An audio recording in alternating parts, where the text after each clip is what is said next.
Okay. Welcome to our training module 3. The topic is called Staying Centered in the Truth.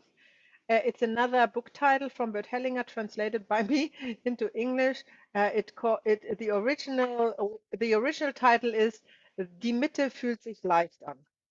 And he has really, in his first 3 books he wrote, like, I don't know, 30 years ago, he has pretty much conveyed everything. Although he has written over 50 books and every book is beautiful, it is kind of repetitive. Mm. Everything is in the first 3 books. The first one being acknowledging what is, the second one being finding what means. I don't know the English translation. Finden, was wirkt is in German. Finding what means is my translation, so something similar. And I'm sure in Spanish that is, also translated. And then the third one will be staying centered in the truth, or die Mitte fühlt sich leicht. So that's his first 3 books, and everything is in there.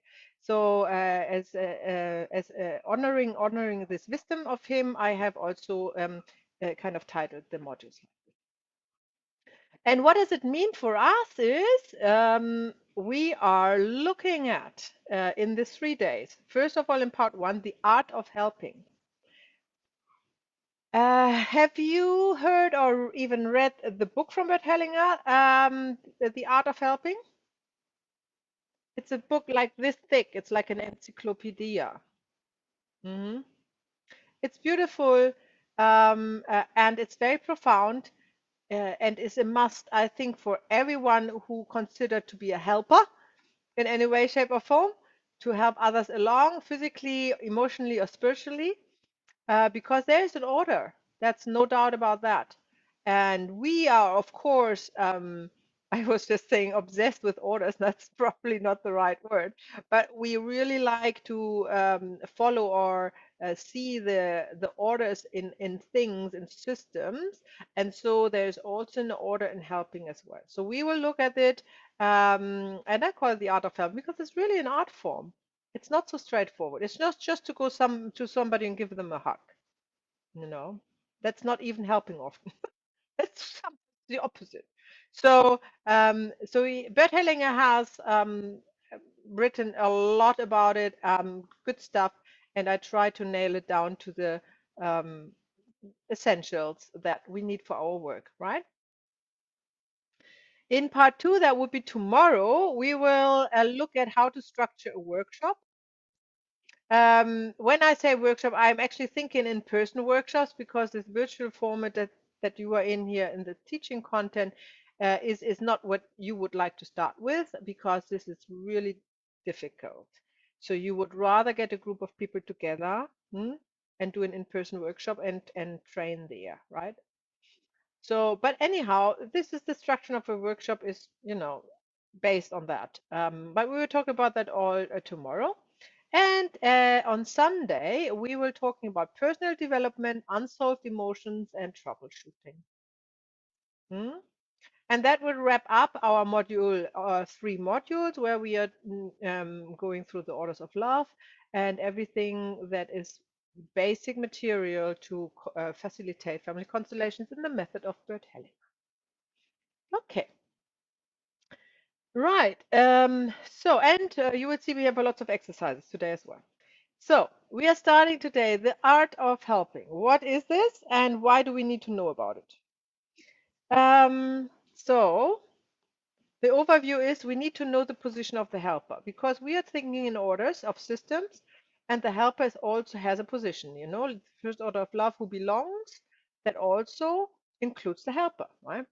So he or she has to be in a certain order, in a certain position, and act from there, right? Not only place himself there, but act from there as well. And it's actually helpful to know where your place is, and how to act from there, because it gives you stability in your work, right? We are talking today about how to lead the client. And that is not only in the workshop, that's also in one-on-one sessions, of course. We are doing an exercise, how to lead the client. That's going to be fun. Then we are talking about the group. which is kind of a totally separate issue, because when you're facilitating workshops, you have to deal with a group. And there's such a thing as group dynamics. And a lot of people have wrote a lot of like libraries about it, right? That's a topic in itself, group dynamics.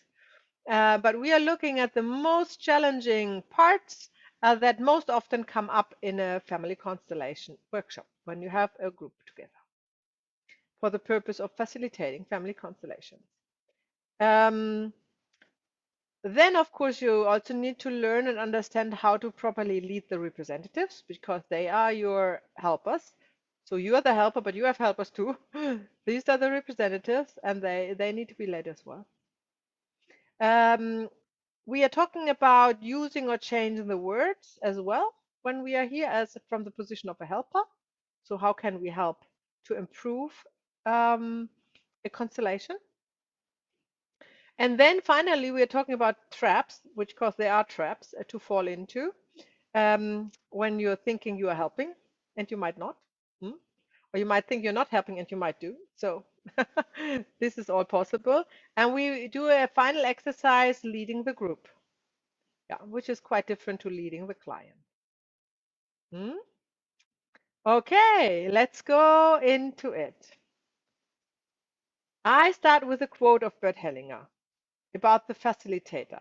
All you have to do is to place yourself in the position as a facilitator and trust the field, that's misspelled, to guide you all the way. That's all you need to do. So hang on. Does this mean that everybody can just gather people, stand there, and kind of tune in with the field and is channeling everything they need to do, even if they never heard of family constellation before? Like John of God, for example, who is completely who's channeling healing, and he doesn't even know what he has done when he comes out of his trance. Yeah? Is this what we do?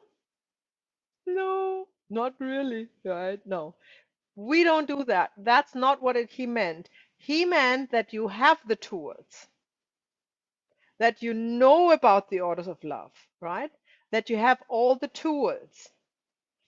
And then you place yourself into the position as the facilitator and do not worry about what comes out, right? Because the field will guide you all the way when you have the tools to conduct or to facilitate a family constellation. Hmm? And this can also assure you that you are not alone. Maybe you feel alone, but you will see, especially after module 3, you are never alone. Hmm? Because this is the beauty of working with a group, right? And we talked about the group dynamics. There's lots of pitfalls when you work, but there's also lots of help in a group. Hmm?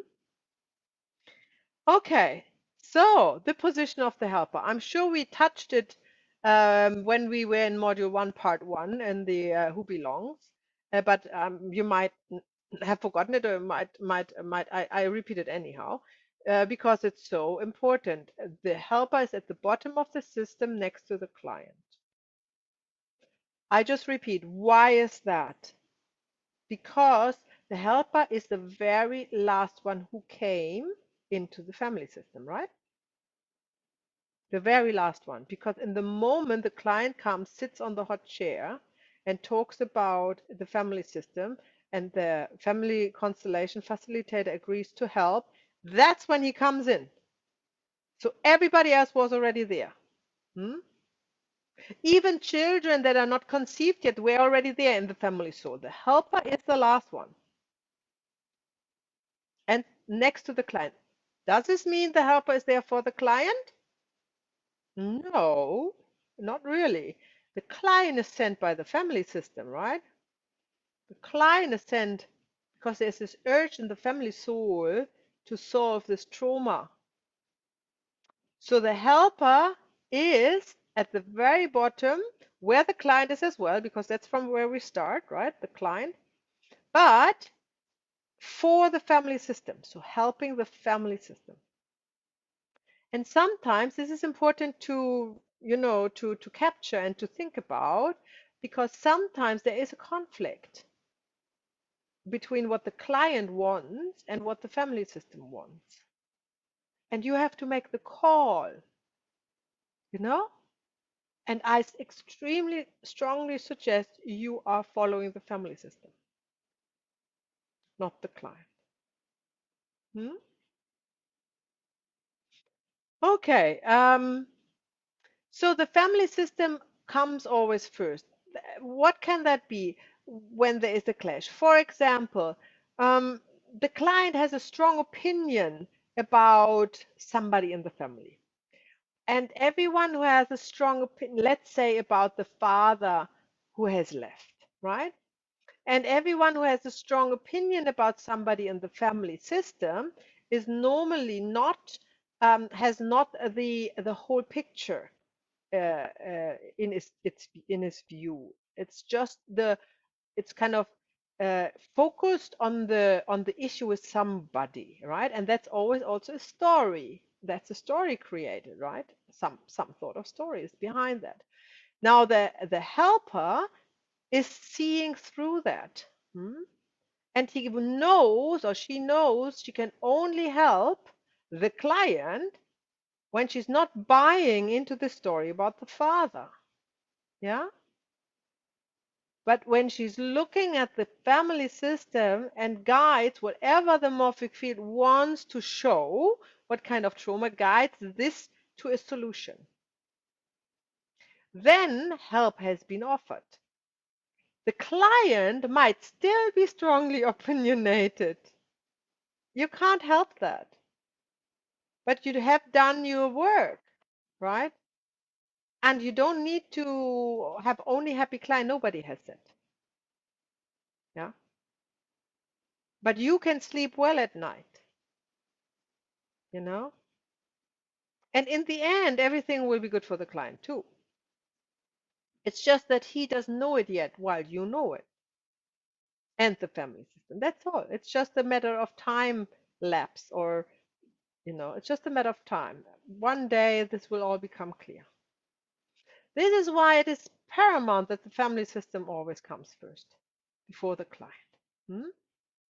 However, most often the client and the family system are aligned. That makes the work easier. Hmm?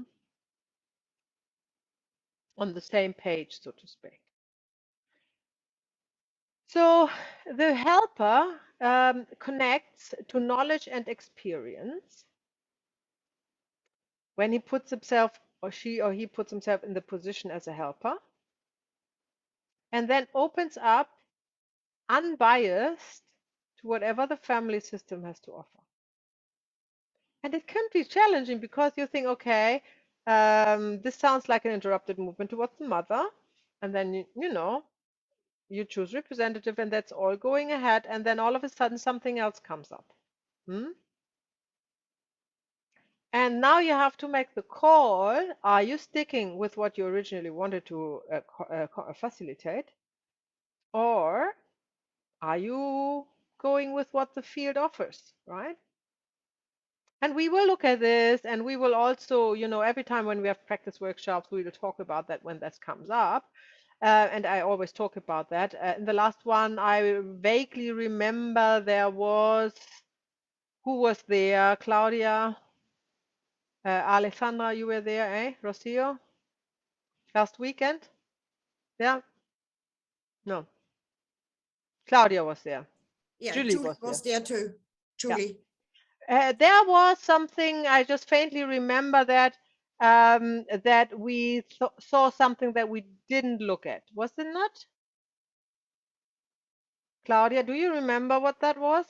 Yeah, I think it not the situation where the client wanted to find out why she does not have a connection with her brother anymore, and then there was coming out that there was some abortions where the client was actually looking at the missing children.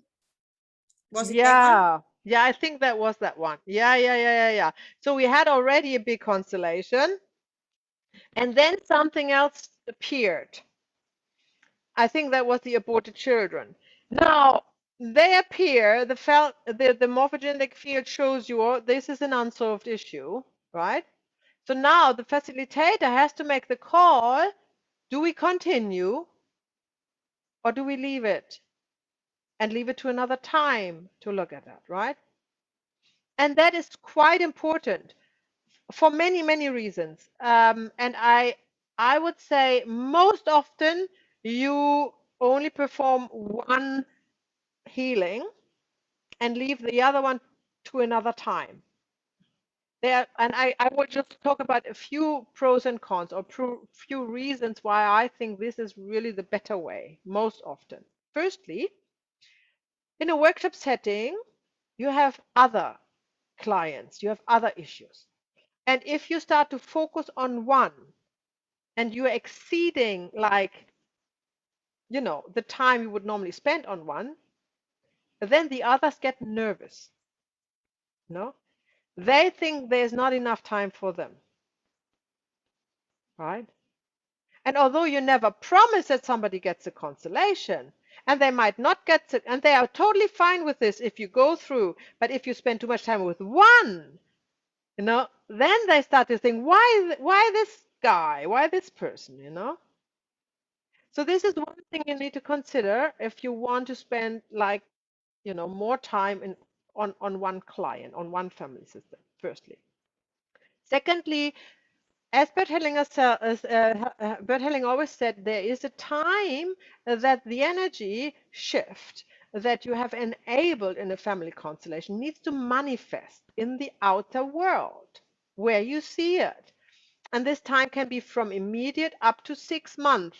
And it's really accurate. I have seen it. It's really 6 months, boom, right? At the most. So when you have one trauma looked at, and now the energy needs time to shift, right? And it is not to be assumed that this is immediate. It can take at least a day or a week or a month or even longer. Now, if you would go for the next one right away, you kind of take this period, you don't allow for this period, for this manifestation period. And that can confuse the constellation, right? Can take something away from the power of the first constellation. So therefore, if you find one dynamic and you clear one dynamic, then that is the end of the constellation, most often. So these are just two really strong reasons why you should focus on that. Yes, Rocio? I've heard other facilitators as well to say that wait a few months between one constellation and another. Like, let's say that a client has a constellation last week and then they come the following weekend for another thing. Is that a rule, or how do you manage that? Because I remember we asked you this question and you actually said, oh no, actually there is no rule on waiting between one constellation and another from a client perspective. Yeah, I that's exactly what I think, or what I see, what is my experience is. There is no strict rule. You have to go with the field also when you look at this. So allow it to the field, allow the field to show you what is the right time. So when the client comes and books like 3 one-on-one session, every week a one-on-one session, right? That is okay. That's also guided. Who is to say that's not guided? Yeah? Right? So I cannot say, well, this is not guided. I can't, right? So I have to allow it. However, and sometimes it's maybe not even a family constellation, sometimes more like a consultation, something like a counseling situation, right? Because that's what the client just wants in this situation. So that's all fine. When Bert Hellinger said about the rule to let it settle, he was actually talking about 6 months. And that is why you came to him to a multiple day workshop with lots of people. That's all he did, right? And when you are there, even if you're never representing, you don't have your own constellation, you are never representing because there were 500 people. You are sitting there for 4 days, 10 hours, right? You are full of your own, there is so much going on. Yeah, that is making shifts in your family system that does need time all to sort itself out. No doubt about that. Yet you just say, but what we do is we are not in this situation, right? We are looking, we are our, let's say the virtual workshops are 3 hours. There is some shift in, and that can be immediately manifested or in a day or in 2, right? Or if you have a one-on-one client, that can be manifested within the week until, the next appointment call. So you really cannot nail that down just because Bert Hellinger did it. He was in a completely different situation to what we do or what other facilitators do, right? So I'm really a strong advocate to trust the field and always say, what happens, happens. It's like you accept it as it is, right? There's a client and need to come to you for a period of, I don't know, for a period of half a year every week, then so be it. Because I can actually tell you from experience, I have a long-term client who really likes to come practically every week. And and then I felt compelled to say at one stage, have a break, just, you know, and I was really careful to suggest that. He didn't really hear it. So he came back and back, and then there was a shift, and I said, "Oh, I think I'm done now," you know. And it was kind of like a goodbye. Also, and I said, "Oh yes," I thought, like, "Yay!" Now he goes ahead, and I haven't heard from him for 3 months. But then he came back. Yeah, I will think about. Shall I say I don't accept you anymore? Shall I say you can't come? I would not feel good about that. I, why would I decide that? You know? But always be honest and don't make somebody depending on you. Treat every situation, every time you work, as if it would be the last time. As if that would be it. That would be it. And be happy for your client that there is a shift. And you might never see your client again. And be happy for that. Yeah? That is what makes you happy. Not because they come back all the time. Right? It is not like, how this is like if you have a shoe shop and your clients come back all the time, yeah, and you're happy about it because they're happy with your service. This is not family constellation. Unfortunately, it's the opposite. Your clients are the happiest if they don't come. Yeah. So you have to come to terms with that. Yeah. You have to get your reward from somewhere else, not from the reoccurring of your client. Okay. So I like to think of this plumber all the time because it makes it so down to earth, this work. You have your plumber's box. There is in your knowledge and your experience, and you go to the workshop with your box, right? And then you put it aside to your chair, and it's there. But you're not, the first thing is not you're opening the box and put everything around you, all the tools, before you even have heard what the problem is, right? So you leave it nicely closed and you let your client talk. And then you think, or something arises in you rather, and then I need the spanner, right? And then you grab into your toolbox and grab the spanner. The other option would be you grab into your toolbox, take 10 tools out and try every tool, right? Which one would fit? Well, that's not very knowledgeable, right? Although you can do that in certain situations, but they are rare. You can try things out. But in general, you heard, and then something comes up because you got the knowledge and the experience over time, and then okay, here's it. I use the spanner. That's where I start. I start the spanner and I do this or that. Loosen this nut or whatnot. And that's exactly the same what we do. Yeah. You sit there with your client You listen to your client, not only the words, more, what is resonating with you, what is behind or in between the lines he's talking. Sometimes he doesn't even need to talk. And then, it arises in you what needs to be done. That is, you put yourself in the position what Bertelling said, and trust the field to guide you. It will. There's no doubt about that. What is important is that you are able to wait. Waiting is a big part of the work. Sitting in silence comfortably and not feeling the urge to act before the time is right to act. And that is something we will practice, because this is really one of the tools you need. And it is not that, you can probably practice to not to say something, but you need to be comfortable.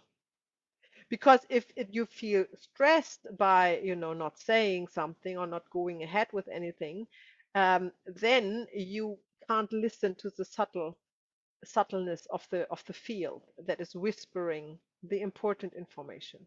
So you need to be relaxed with it. That's the way to go with it. And then here's the biggie, the position of the helper, and that's two biggies actually. One is you want to achieve nothing. For you as a helper, this is out of your hand.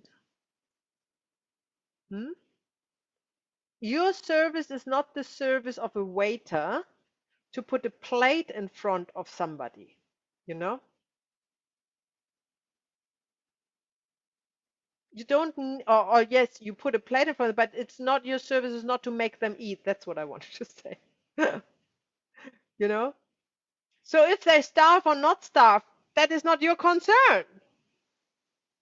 You just put the plate in front of them. And everything else is up to the family system and the client itself to deal with it. So have in mind, you don't want to achieve anything with your constellation, with your facilitation skills. And then you have no desire to help. That's the biggie, right? Because in some way or the other, we have the desire to help. Otherwise, we wouldn't be find the way to a family constellation training. But this is what leads you here. But this is what will lessen over the years. And the less desire to help you out, the better you can help. Because you take your ego interest out of the equation. And the less personal involvement in your work is, the better you work. To the extent that you are able to be nobody when you facilitate. You have no name, you have no history, you are nobody. You have only your skills and your experience. So the desire to help is great, because it all puts us on the path, right? So don't misunderstand me. But it doesn't help when you want to help. Okay. Good. Very good. So what else is to say? So practice waiting in silence is very, very important. And we will do an exercise to this. But I would also propose to you that you make your own little exercises on a daily basis. How does this look like? You have a conversation with somebody. We probably have can be virtual, of course, can be on phone. And in this conversation, I would like you to make a pause before you talk. So your partner in the conversation says something, and instead you responding to whatever you want to say, you pause. And let just a few seconds pass. Take a deep breath. And then you say something. And see, and that's the most important part in this little exercise, how you feel about it. Do you feel relaxed, grounded about it, or do you feel a little bit stressed when you do that and worried about what the other thinks on the other end of the line, right? And that's your exercise. That's for you. And then if you feel comfortable with 2 or 3 seconds, just extend that to 5 or 7 seconds, or even 10. See how it goes. These are the little exercises on a daily basis that bring you a long way. Hmm? And not only to become a really good facilitator, it's also great for, we call that active listening. Because what somebody else says is often in a conversation for the counterpart only. How can I put that? Let me think about it. So that's a normal behavior, right? It's completely normal human behavior. You always want to talk about yourself. Everybody wants that. Yeah? That's it. So even if somebody's gossiping, behind is the idea that they want to be important. Yeah? That's all. That's just the human nature. It's just, the personality. That's what it is. So in a conversation, normally one talks, says something, and the other takes this as an ignition of their own story, right? Rarely somebody is really listening to what the other says and answering to that without their own viewpoint, right? That's not happening very often. And now, as a facilitator, but that's what you do, right? You are listening to this person and you are not interested in or eager in coming up with your own thing because you're not there. You are invisible, right? You want to listen really what's been said or what's underlying under what's been said, and then go on with your work. Hmm? So you take yourself out of the equation. So it's not a conversation. Hmm? So when you are practicing that with friends or family or with whomever you are on phone or on Zoom or at home or on the street, see if you can step for this 10 seconds or 7 or 3 in the shoes of a listener. So you really let that settle what has been said to you and not feeling the urge to share your opinion, your part of the story that comes from you, right? And that's just an exercise to see, how comfortable you can be in this position. Hmm? Any questions to that or something you want to add? It's all good? Hmm. Okay. The same, the same is not only, talking, also doing. There's always an urge to do things, right? And that's another human nature thing. That's why there is people doing sports all day or, or even whatever, playing on the computer. It's doing stuff. You always want to do stuff. And that's also natural. That's a natural behavior, right? So when you're in the position of the facilitator, you with your personality is not present. So you also have no urge to do anything. Because this is again the person who wants to do something to express its individual personality, right? So silence and waiting is silence is not talking, and waiting is not to do anything. Hmm? Not to do means not to, you know, do something with the hands or with the hair or I don't know, with the clothes or something like that. Just do nothing. Just sit there in silence with your client and not talk and not do anything. for a short while or for a longer while, depends on the situation. These are very important moments where you are open to connect to the family system and to get the information you need. Hmm?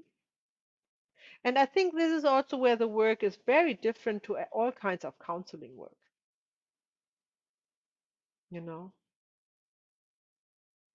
Because if you go to, let's say, a family counselor or so, right? They hear the story and they want to hear the story from everybody, and then they're collecting this all, and then they make, a picture out of it. Hmm? But they rarely sit there and be silent and do nothing and just, wait for the really important information to come through. But this is the emphasis of the work of the facilitating family constellation, the way Bert Hellinger did that. And when you see videos, um, I'm not, well, at least videos who show the whole workshop, the whole concept, you see how little he actually talks. Yeah. And does, right? He sits very still. Even when he was really, really old, he was sitting very, very still, not doing much. So that's a very, very, very, very great skill. I cannot emphasize that more than enough. And it doesn't look very impressive, but it is the most impressive thing you can do, right? The art of not knowing.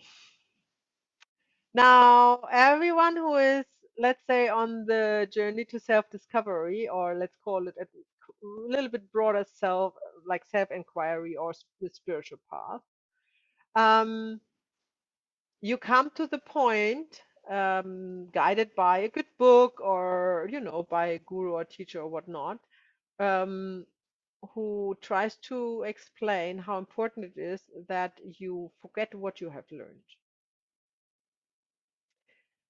It is just so we don't want to do that because we put so much time in it and so much emotions and attachments to a certain belief system, to a certain this, to a certain that.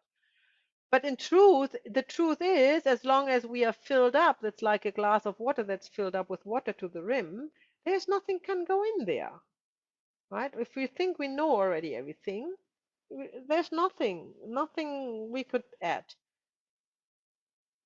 When you learn the art of helping, it is really good to think of an empty glass, as if you have never helped anybody before, right? As if you really completely start. Because whatever we think was help is or was, or how we have helped or others have helped us or anything like that, is not what we need to know in order to help facilitating a family constellation. Hmm? So this unveiling or undoing is on all, it's always important as more you want to go in higher frequencies um, of emotions or consciousness. That you need to understand that less is more.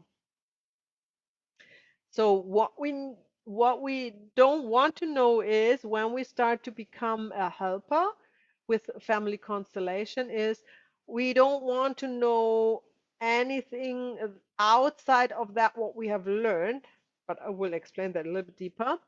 Um, However, if you have other knowledge, right, that you can you can add that, of course, and make it like your individual way to facilitate. Let's say, I don't know, you are a Reiki master, hmm? And you are facilitating a family constellation, and you want to apply your Reiki skills on a representative in the constellation or on the client or something like that. I'm not a Reiki, so I don't know. I cannot talk about it, but it just comes to my mind, right? Do that, because it's your individual skill. So that's not what I mean with not knowing. It's this random things we learn about things, stuff, right? That we heard like from teachers and society and parents and groups and religions and stuff. This is something that needs to be undone because this fills the glass up, right, to the brim with stuff that you don't need when you facilitate a family constellation. So make sure your glass is empty. Now, there's a really good book which I loved. Maybe, I don't know when I read it, over 10 years ago. I think it's on my slide. I think I mentioned it here. You will see it. That you can read. It's called The Art of Not Knowing. And I think it's very profound and very, very practical as well. So if you're really interested in that, go ahead and find this book. Or maybe there's nowadays a YouTube channel, maybe about that as well. I don't know. I haven't researched it. But this is also an art form which goes hand in hand with the art of helping. It's the art of not knowing. Mm. You know, you always need to be open to be surprised, because even if you learn something, maybe in this constellation it's different, right? And then you're open to it and you say, okay, see, looks different. Fine, let's go with that. Hmm? Ask your teachers for support. That's also the good helper knows he or she is never alone, because there's always the teachers, right? Before her or him. And they will be there. But they don't want to be there if they are not asked to be there. Mhm. That's just how it is. You know, you need to be open to ask your teachers to be there with you. I have heard from, that's kind of a funny story. I have heard from one of my colleagues who studied with me, with Bert Hellinger and Sophie Hellinger, when he started to do workshops, that he put two chairs behind the two chairs behind the two chairs. You know, so two chairs where he was sitting, and then the right chair was where the client was sitting, and then two chairs behind him for Bert and Sophie Hellinger. Well, I don't know about that. I think it's probably a little bit key, but if it helps, it helps, right? But this is a gesture to invite the teachers, you know, to be with you, and that's great. That's good. So help will be offered if you ask for it, for sure. Yeah, that's the book that I mentioned. It's by Peter Ralston. And yeah, there's also an Audible available, which is great. The Book of Not Knowing.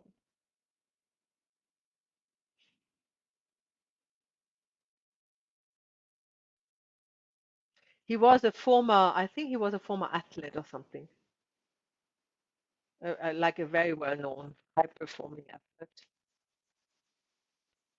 who then entered, you know, somehow entered his spiritual path and came to profound insights about it. Okay, so right now we're talking about how to lead a client. So it all starts with inviting the group to constellate. So that would look like, let's say you have a group of 6 people together. You would ask, who would like to constellate?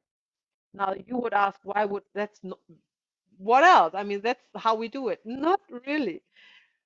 You can also choose to pick one. Hmm? You can also choose to pick one. You don't ask anybody to raise a hand. You just say, okay, I go with you. And that's what Bert did a lot of times, you know. And people can raise their hands all the time, here, here, here, here, here, and he would not pick them. Right? And then all of a sudden he says to somebody who's like, oh, what? Because, you know, that was the connection with the field. It was like, no, this is the time and the place for this person. So you can do that, right? However, I would not start with this when I start, and I still don't do it. I think it's fine to ask who wants to constellate, and then they can raise their hand, and then you pick somebody, and this is guided, you know. This is guided.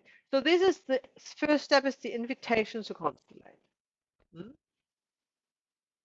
Then you have to ask yourself, where does the client sit? Of course, I'm not talking about the virtual setup, right? I'm talking about in-person workshops. Now there are I was always saying 5 possibilities. 4 possibilities: in front, behind, right, or left, or above. That's probably difficult. Or below, that's even worse. So let's say we have 4 possibilities: in front, behind, right, or left. What do you think? Where's the client sitting?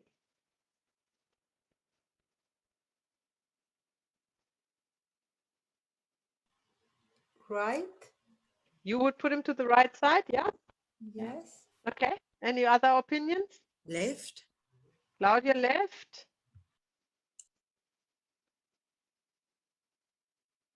Nobody wants the client in front or in the back? Good. Okay, so we can rule that out. That's good. I agree. Is the question right or left? Okay. So in the constellation that Bertellinger does, and you see it on the videos, they are always sitting to the right side, the client, always to the right. Why is that? Because the right in the order comes first. So who is left is later. So when you put up children in the order of their birth or their conception, then there's the right. To the right is the oldest, and then the next one is the next youngest, and blah blah blah. So it goes, right?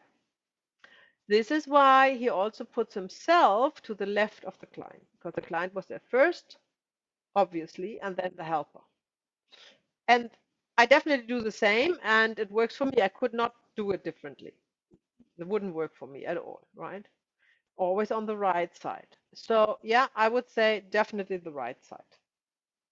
And no, it's not a difference if you're right or left-handed. It has nothing to do with that, right? That has nothing to do with it. It's also that in the way Bert Hellinger constellates, the man of a couple is always on the right side of the wife.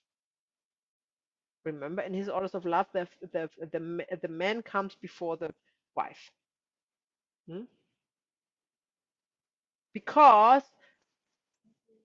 Because normally the system is supported by the in former times there were only men who bringing the money, who were securing the family, so to speak. Yeah, this is why it was considered to be first. I'm more of a feminist, so, and I have seen it a lot differently, so I think we can look at it a little bit different. But when we are looking at the helper, then definitely came last. So definitely put the client on the right. Okay. And having said that, this is also where you need to be open. In a family constellation, you can put, when you have a couple there, you can put the male part to the right and the female part to the left, but ask them how they feel. Don't take it for granted, because maybe they want to swap, because maybe the woman is supporting the family more than the man, and then naturally she would be on the right side, right? So never take that for granted, but it's a good starting point. You always need to start somewhere. Okay, so the client sits to the right. Yes, Claudia. I just wanted to ask, when it's a same-sex partnership, so do you go by how they present themselves in their articulation of who is more or less the man in the thing, and more the female part, to actually put them in the right way? Of how would you go about that? Good question. I have not myself experienced many same-sex couples yet. Okay. Would be really, really interesting to see. How I would go about it is I would, okay, let's go back, right? When we do family constellations, what we have is we have the sperm and the egg situation. So a same-sex couple cannot have that, right? Okay, so they have separate family systems, right? So the one partner has a family system, the other partner has a family system. So when you work with either of them, that doesn't play any role, right? When you play, it's when you have a client and the client has mother and father, obviously, but let's say the mother is in a same-sex relationship, right? You're not putting the partner of the mother as the father. You're putting the partner No. of the mother somewhere else related, right? So this is why this question is not really pressing, because you always see father and mother, because we Yeah. have the sperm and egg situation, right? Only when there is like, what can I think about? There is you have a client who's gay and he has a relationship problem. Yeah. That's what I meant actually. Yeah. Then you obviously, you look at it. You put the representatives there and you see where the dynamic is and what's needed. It's most likely a mother problem for one of them or both. And then you deal with that and see what the field gives, and then you see if then the partners are happy together or if they're happy to separate. That's normally either or, right? Yeah. And when they separate, you don't need to put them in any position. When they are happy together, then you ask them, Yeah. where do you feel better? Oh, If yeah. you're Okay. right or left, or you left or right, and then they say, oh, and they will both have the same opinion most likely. So they would say, oh, both, oh yeah, I think he needs to be on the right and I'm on the left, and then that's fine, and then that's it. Cool. Yeah. Thank you. Okay. Brazil. Oh, so I have a question. So I have a friend that she's in a lesbian couple, and they have two children from two different, I guess, like sperm donors. Mhm. So does that mean that it's her and the two fathers, right? And then the actual, like the female partner, it's part of that system, but it's from kind of outside because it's not part of the conception of the kids, right? Yes, right, correct. That Correct. could be quite controversial, actually. It But is yeah, what it no, is. it's true. It is what it is. Yeah. Because Yeah. with the sperm, you Yeah. got the DNA and this, you got the whole system of the Yeah. family in this child. This is just what it is, Yeah. because the epigenetic damage is transferred through Through the DNA. epigenetic genes, right? Mm. Through the what can I say, the information from what the child is made of, right? So that is what it is. That's what we work with. This is why the child doesn't need to know the father, but it will probably be entangled with one of the ancestors of the father. So that's not going to change, regardless what sexual preferences the people have or develop in the future. That's not going to change. That's the work of Bert Hellinger, right? However, it's interesting to look at couple issues and to solve them, but the solving itself will be in the family system of the one who's, okay, right. Okay, so then the next step is when you play. So first you have invited a client to come. We call it the hot chair. So the client sits next to you on the hot chair, not opposite of you, next to you on the right shoulder, right? Normally you have the group because you need to observe the group, obviously. You're working with the group is in front of you. You need to see every single person of the group. This is also just a side note when you do a virtual workshop ever. If somebody turns off the video, they are not there, right? Nobody can work with you or be part of the group and not be physically present via video, right? That would be the equivalent of a workshop where somebody leaves the door and goes to the toilet. He's not there. That's it, out, right? So there's not such a thing as observing from like dead screen or from outside the door having a smoke or something. They are either there or not. Okay. So that's the invitation. Then they sit on the hot chair to the right side of the facilitator. And then the next step is to connect with the field, not to talk to the client.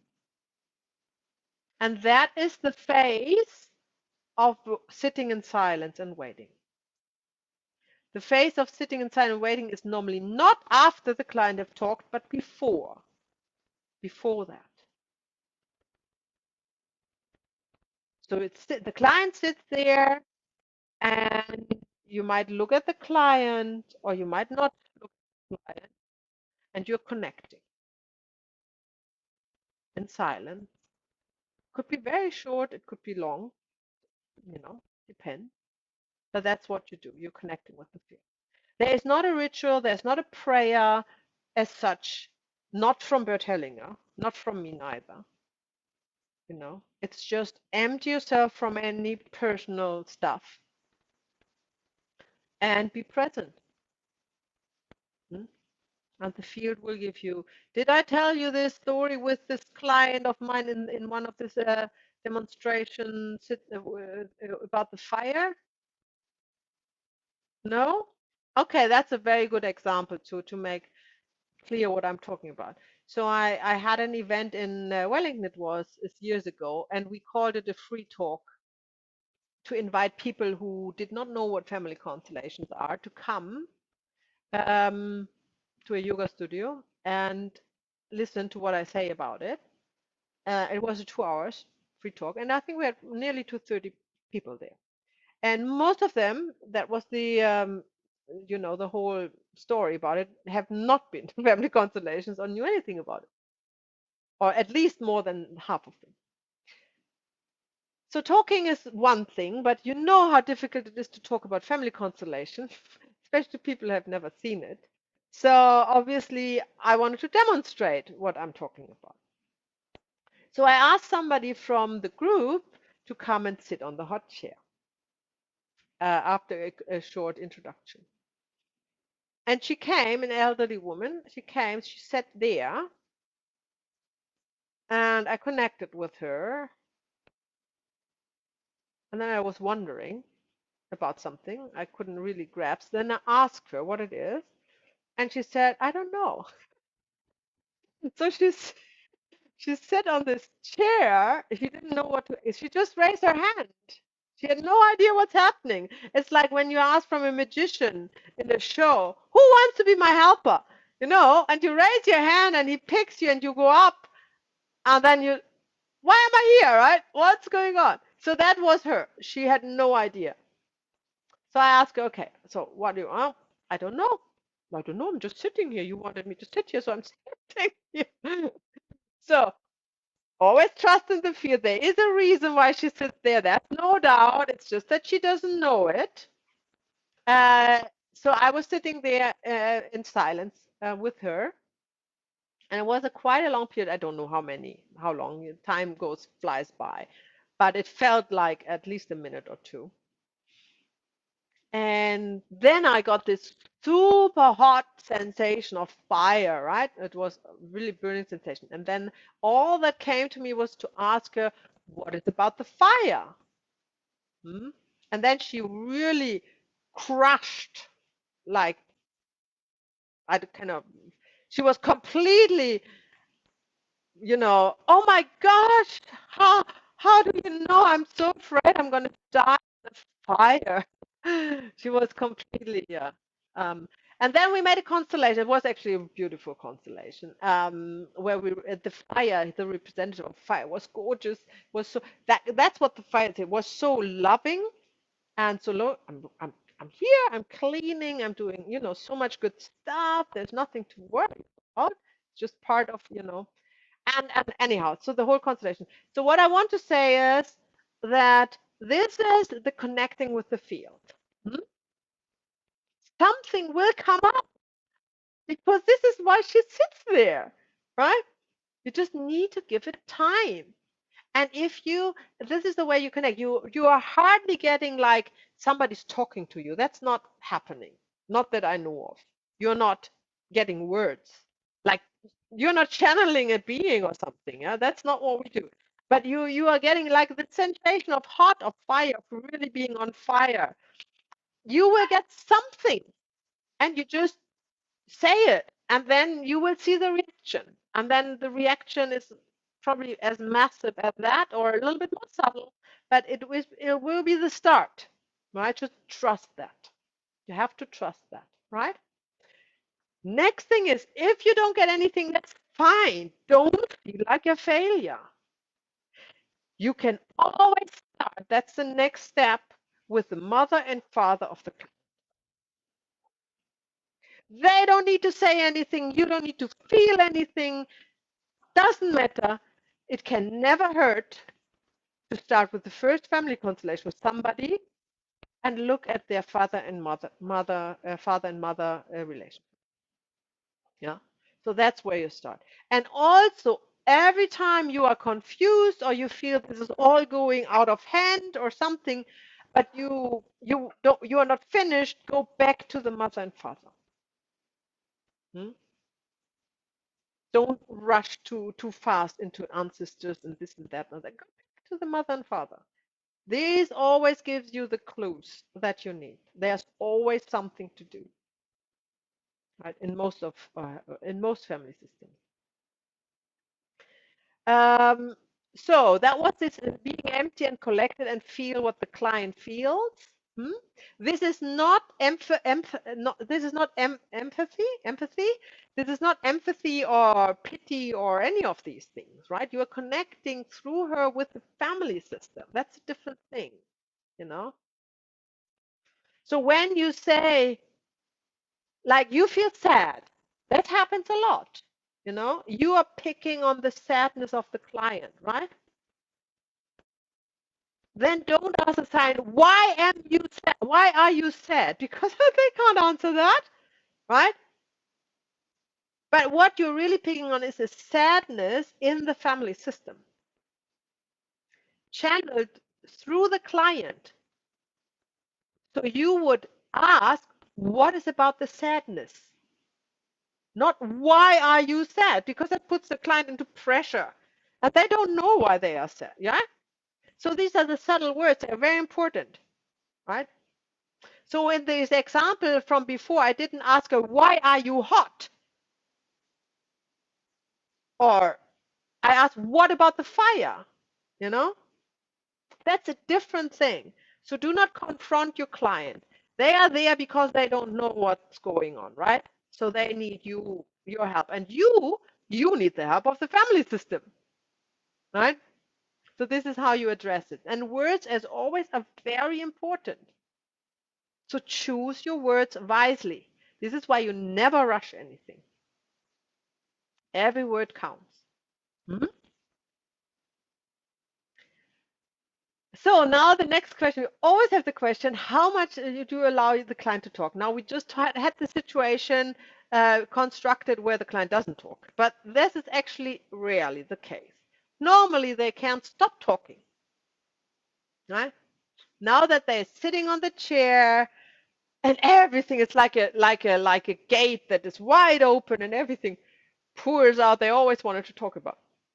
And but Hellinger never let them talk. He was really very quickly said, that's enough, you know, because he already knows what's going on and he doesn't want to hear that. However, he was softer than in the later years, but that was, I'm not sure about that. I think there's a need in people to let that out. So I probably, you know, feel like they should do that to relieve themselves. However, this is not for you. This is not the information you are looking for. This is for the client to get like pressure out of his or her system. So you just let them talk. That's what I do. I let them talk normally to a certain extent, not too long, but to a certain extent. And when they catch some air, I said, that's enough. And then I don't listen to what they say. I could not repeat that. Don't ask me what they said. That's not for me. That's for them. Right? And then, but meanwhile, they have talked, I've connected to the family system. And then I said, okay, let's start with your, you know, mother and your grandmother. If I say that, it's not quite that like there's always a truth in what they say. On the other hand, so there were lots of stories that doesn't interest you, but then they all of a sudden mentioned the grandmother. And this is kind of sticking with you, right? So you know, okay, here we go. So we have the mother and the grandmother, and we start there. So yes, you do pick something, but not the whole story. That's not, you forget about that. But there will be one or two persons mentioned that you know. And often, as you know now, in family constellation, we are looking at the ones that are not mentioned, that are not there. So often the client mentions this and this and this, and the obvious person, like the elephant in the room, is not mentioned. And then you know, well, we have to start with this person. That happens a lot. Or the elephant in the room will appear in the constellation. So you have it in the back burner of your mind. You say, okay, we start with mother, father, and the grandmother.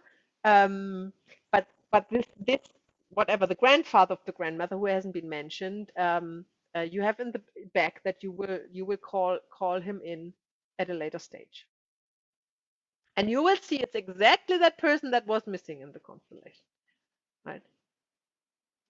The most important people are never mentioned when the client talks. And there's also this urge to divert um, your how can I say, your attention off the topic that is really what it's really about.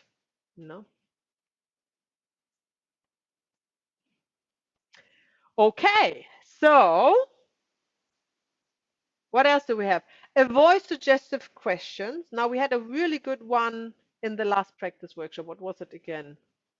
Yeah, I remember that.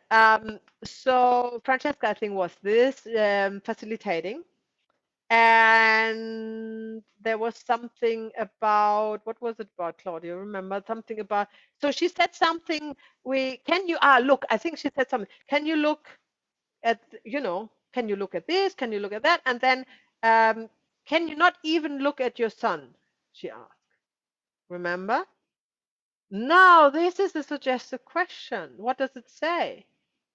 There is a more that is talking for Francesca, for the facilitator, thinking there must be a deeper connection to the son, right? This is suggestive.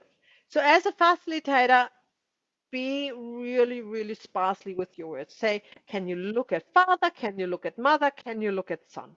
Boom. Right? Not put anything in there, right?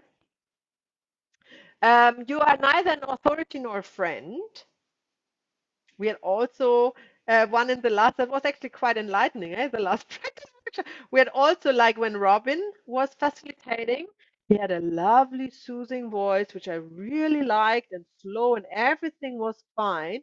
But he was talking to friends, you know? And this is not what you do when you're facilitating. You are not there. You don't have friends there, right? But on the other hand, you're also not a teacher there. You're not an authority. The authority is the field. You are the helper, right? So you need to juggle that a little bit, not to be like a friend and embracing everyone and doing your friend thing, your socializing thing, but also not being from above, and I don't know how to say, and putting stuff on them, right? That's neither nor. So you find your right position as a helper. So when you have a difficult client, it helps tremendously if you see this client as a 4-year-old kid, because it's just somebody who's throwing a tantrum. That's what a difficult client is. And you're most likely going to work with this client in his early interrupted movements towards mother or father. Very, very likely. Right? Because they're behaving like a child that throws a tantrum. Otherwise, they wouldn't be difficult. They would be, happy to be there and you helping them and not causing troubles. So really, honestly, look at them and see them as this kid. It is amazing how this changes like the whole vibes. Yeah. So that's just a little tip. So when you feel the resistance in the client, right? The only thing I can say is you are dealing with your own expectations here. Hmm? You have to look at your own what do you expect from this client if you feel resistant? Hmm? This is the beautiful work. It's always whenever you work, you always improve your own, your own, what can I say, personal growth, right? Because it throws things back on you. Never judge the client. The client is what it is. Hmm? It's happening to you because you got something to learn. Hmm? Never say, oh, this was such a horrible client or such a dumb client. That's not going to happen. They are there because of for a reason for you. You are connected in a way, right? So take it as it is. You look at your not necessarily in the situation itself, but at least after, right? And try to digest what has happened. Hmm? But on a practical level, when you feel resistance in your client, there are two ways. You can send them back to the chair and say it's not the time for you, right? You say it's not the time for you. We see you might have a chance later, right? Or you deal with the resistance of the client like if it would be a story and you would just not. You would just completely ignore it and go with the field and see what the field. But if you feel resistance in the client, you are uncomfortable, you are, have the expectation that you be loved, you know, everybody is applauding, and now there's a client and resists something, and you are uncomfortable with it, and you don't pick up anything from the field, then it's probably a good choice to send it back to the chair and say, look, we'll look at it later. Doesn't seem to be the right time. And this also means that's fine. That's not a mistake. You can choose somebody and then, it's not the right time. That's okay. So what? Send him back. So on the other hand, when the client has expectations for you, right? And that happens not with new ones, that happens especially with those who have done many constellations before. They have expectations, what you're going to do, how you're going to do with it, how you do it.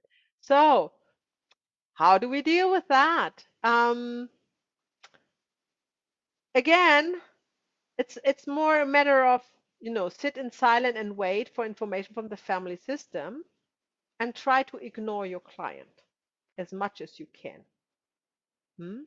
Because you also may know your client quite well, and you might even remember, which I'm not recommend to remember any constellation, but you might remember some constellations with this client.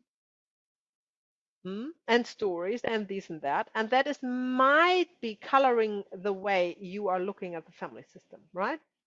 But it's not good. The best thing is you are empty glass, and look at this constellation. It would be the first time you meet this person and the family system. And you can also help, and if the client doesn't know this yet, you can also say, look, I may have not talked about it before, but I do not remember any constellation I did with you because I wasn't there. I do what morphic field wants me to do. So, I don't remember that. Somebody else has to tell me that, which is actually true most of the time. So, and that's it, and that's the work. So the client should not expect you to make notes about the constellation and then take it from there the next session. That's not the work of family constellation. Every moment is new, completely new. Don't need to remember anything. And when the client said to you, and that happens, oh my gosh, we have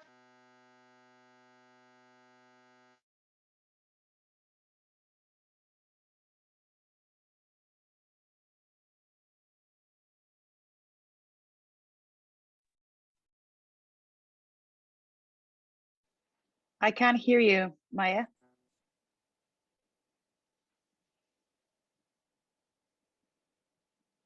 Can you hear me now? Yes, Is this a better sound? Shall we keep with Yes. this? Okay. I don't have the canceling, so when the dogs go off, you will hear it, but I will charge it now. It's just not, wasn't fully charged. So, and we will have a break anyhow soon. So, what was I talking about? We were talking about a client that if the client says to you, if you say, okay, fine, I hear you. So now we are starting with you and your mother. And then the client says, we have done the mother 3 times already. Oh my gosh. And then he said, you look, what can I say? But that's obviously what we have to do now, right? And it is like, especially the mother, you do that more than once. You can, it's just something that needs to be done more often. Yeah, it's such a deep-rooted trauma with the interrupted movement towards the mother.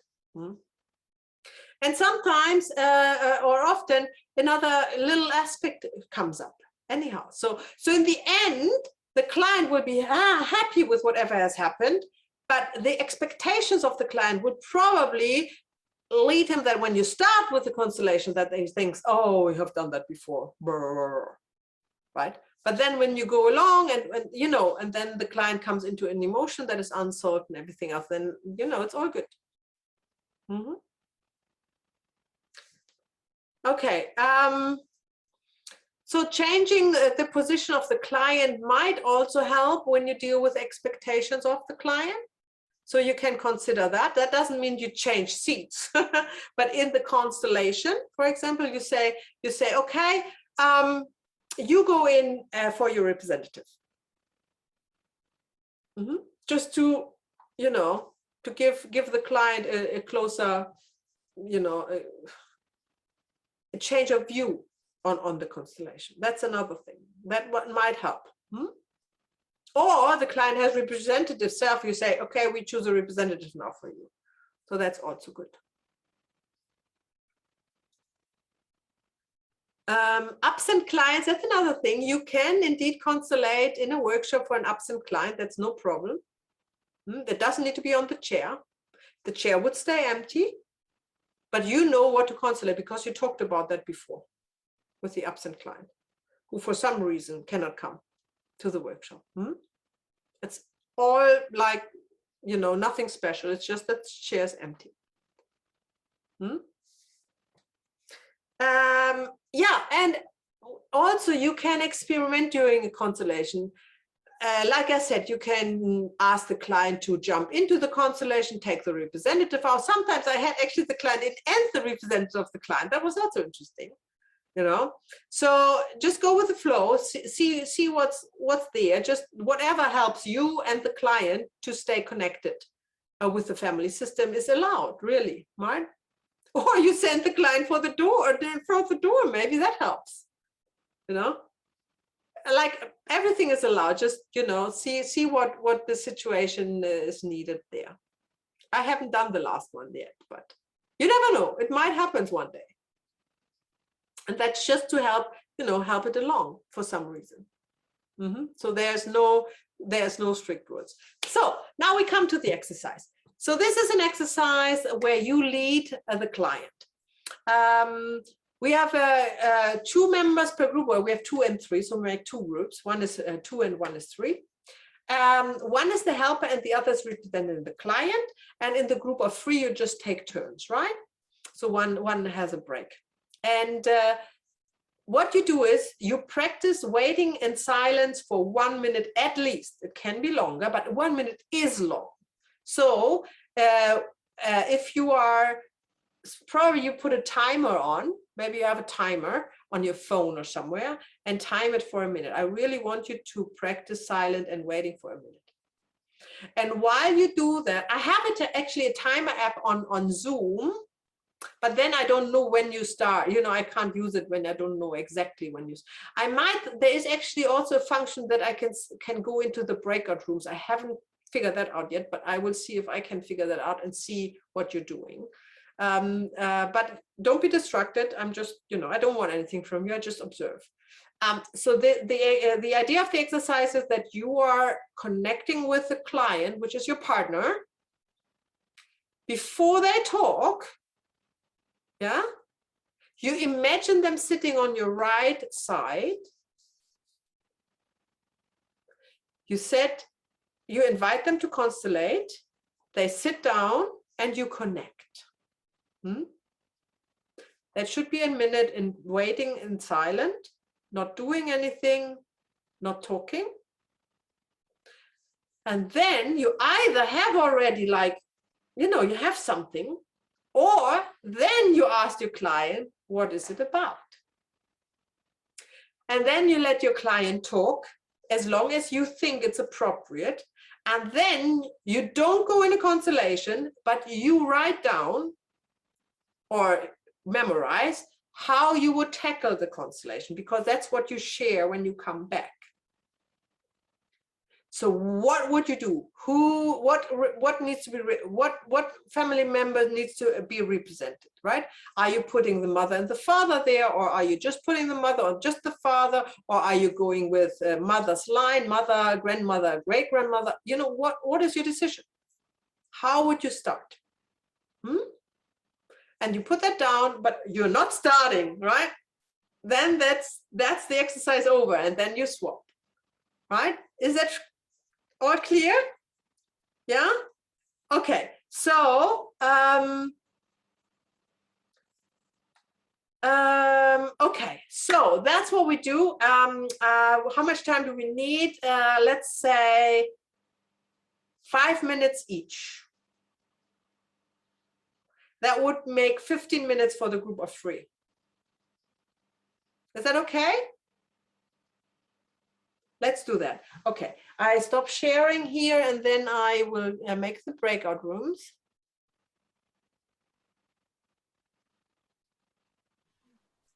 So, you want to share?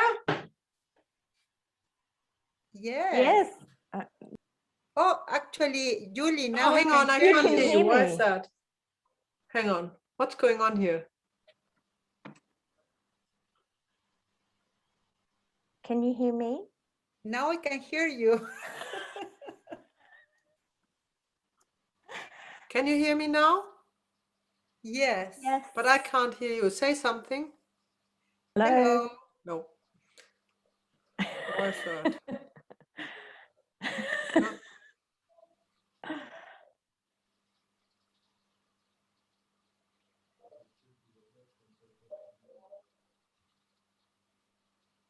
Hello.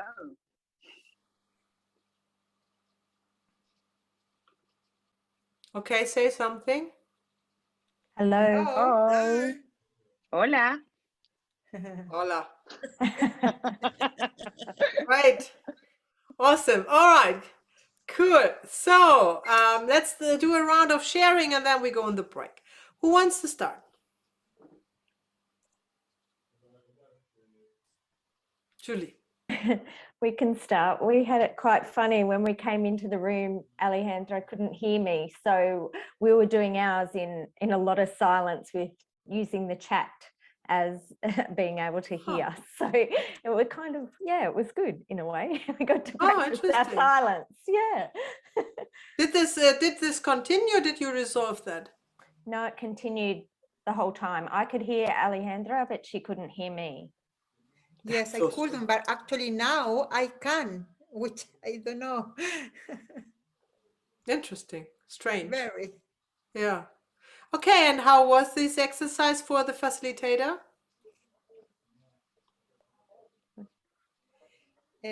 Well, first,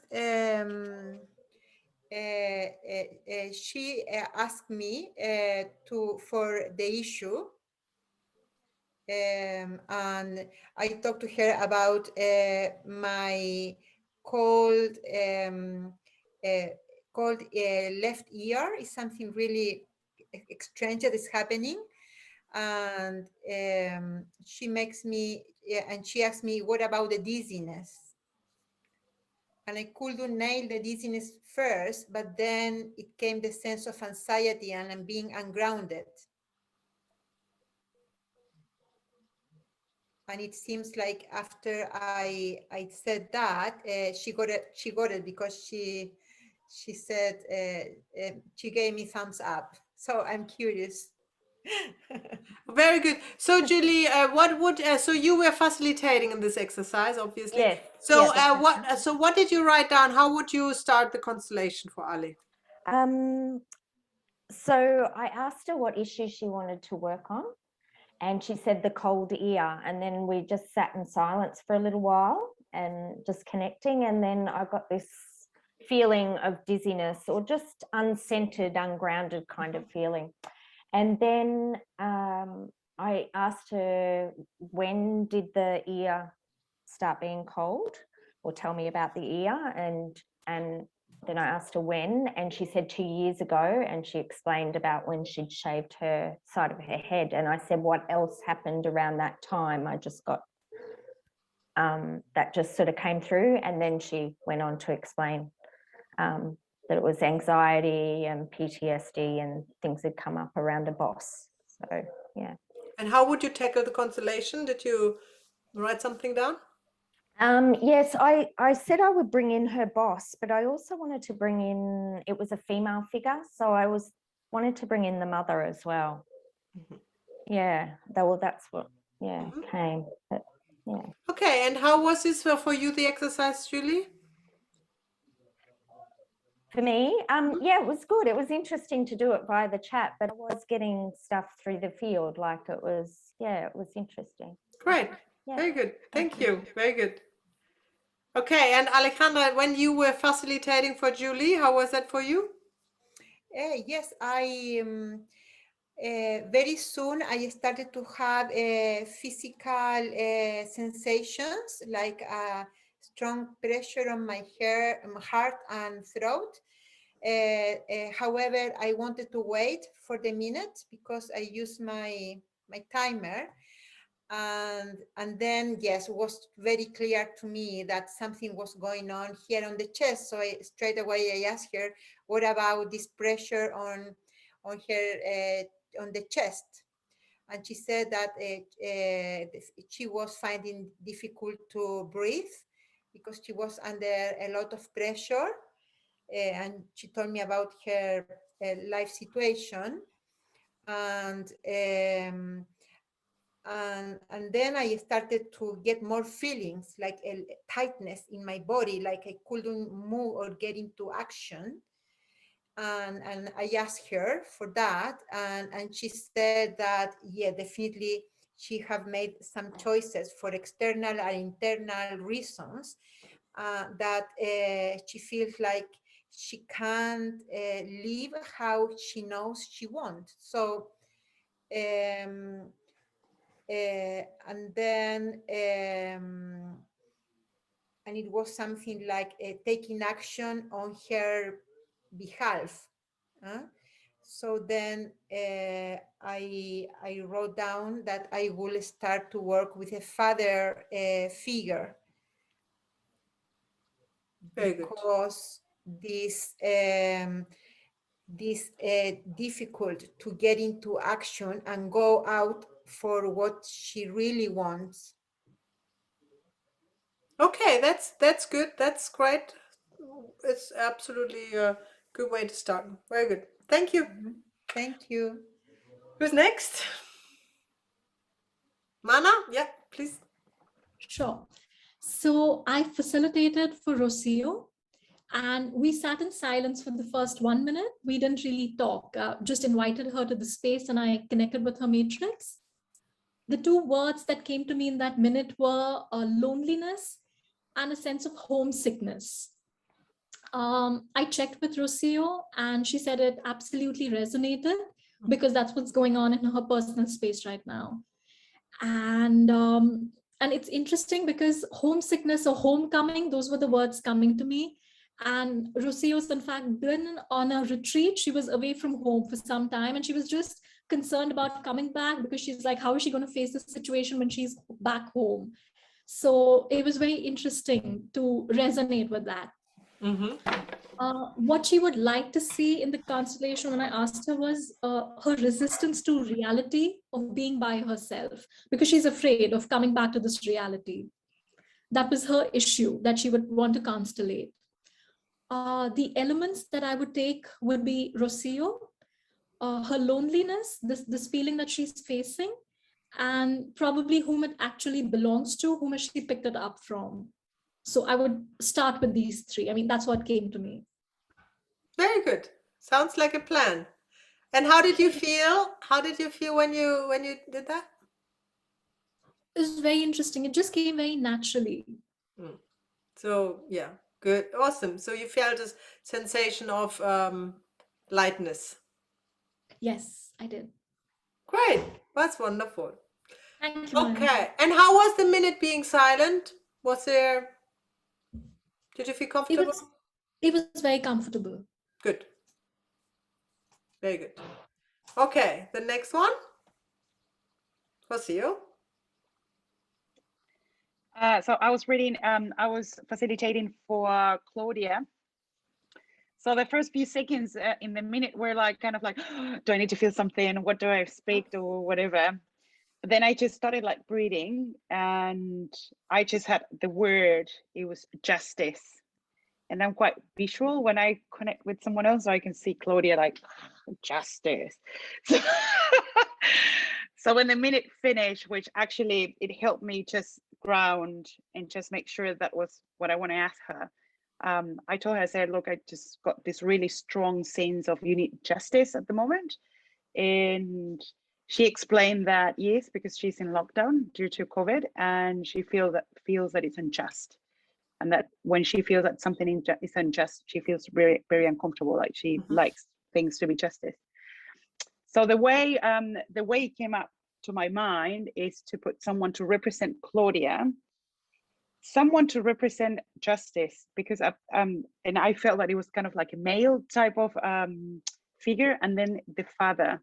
So it was kind of like those three things, and see how it goes from there, because it felt really strong that it was the father that wanted to come through, but I did feel that there was someone for justice as well. Definitely, yeah. Yeah. Great. And how did you feel during the process, especially in the quiet time? It was all right. Like the first seconds, I feel like a lot of responsibility when I do these things. So I just want to make sure that I'm doing it right. So I guess it really helped when you said just empty yourself and just say, this is not about me. You know, it's like I'm at service here. It's so it was just like letting all of that go. Great. So that helped. Awesome. Yes. Very good. Thank you for sharing. And Claudia? Yeah, when I did the facilitating, Mana was the client. And so it was really comfortable just to sit there, connect with the field, but also I watched Mana and have a look where she had mostly had her eyes closed, but I watched and have a look, what can I pick up from her body language? And what, what also comes through the field.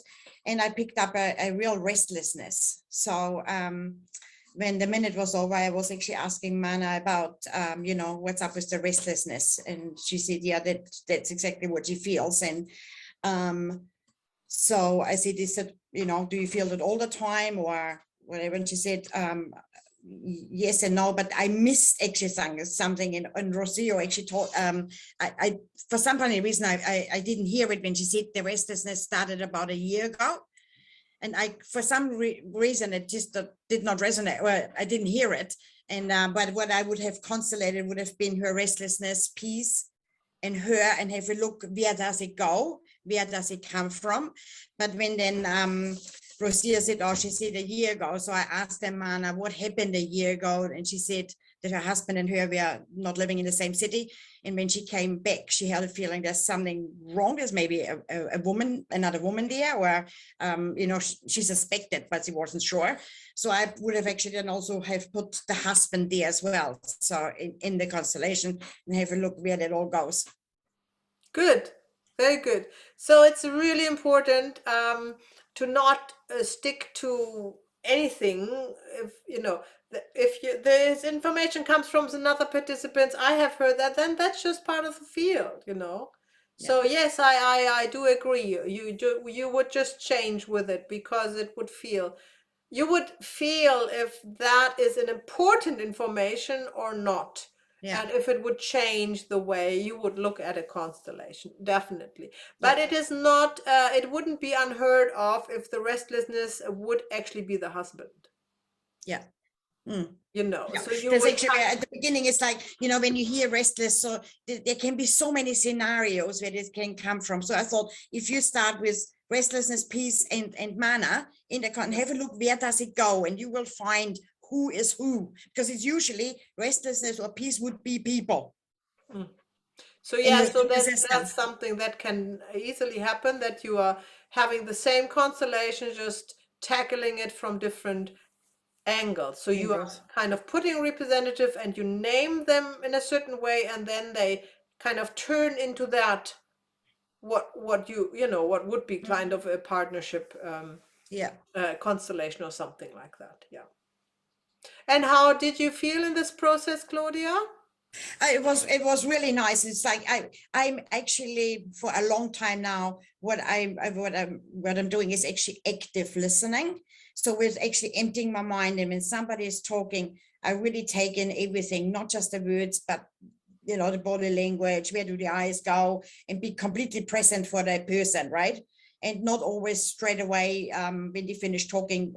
Sometimes I don't even say anything. I just let them talk. So that's not unusual for me to actually just sit there and not say anything at all. And just, so you feel comfortable? Yeah. Yeah. Definitely. Okay. Very good.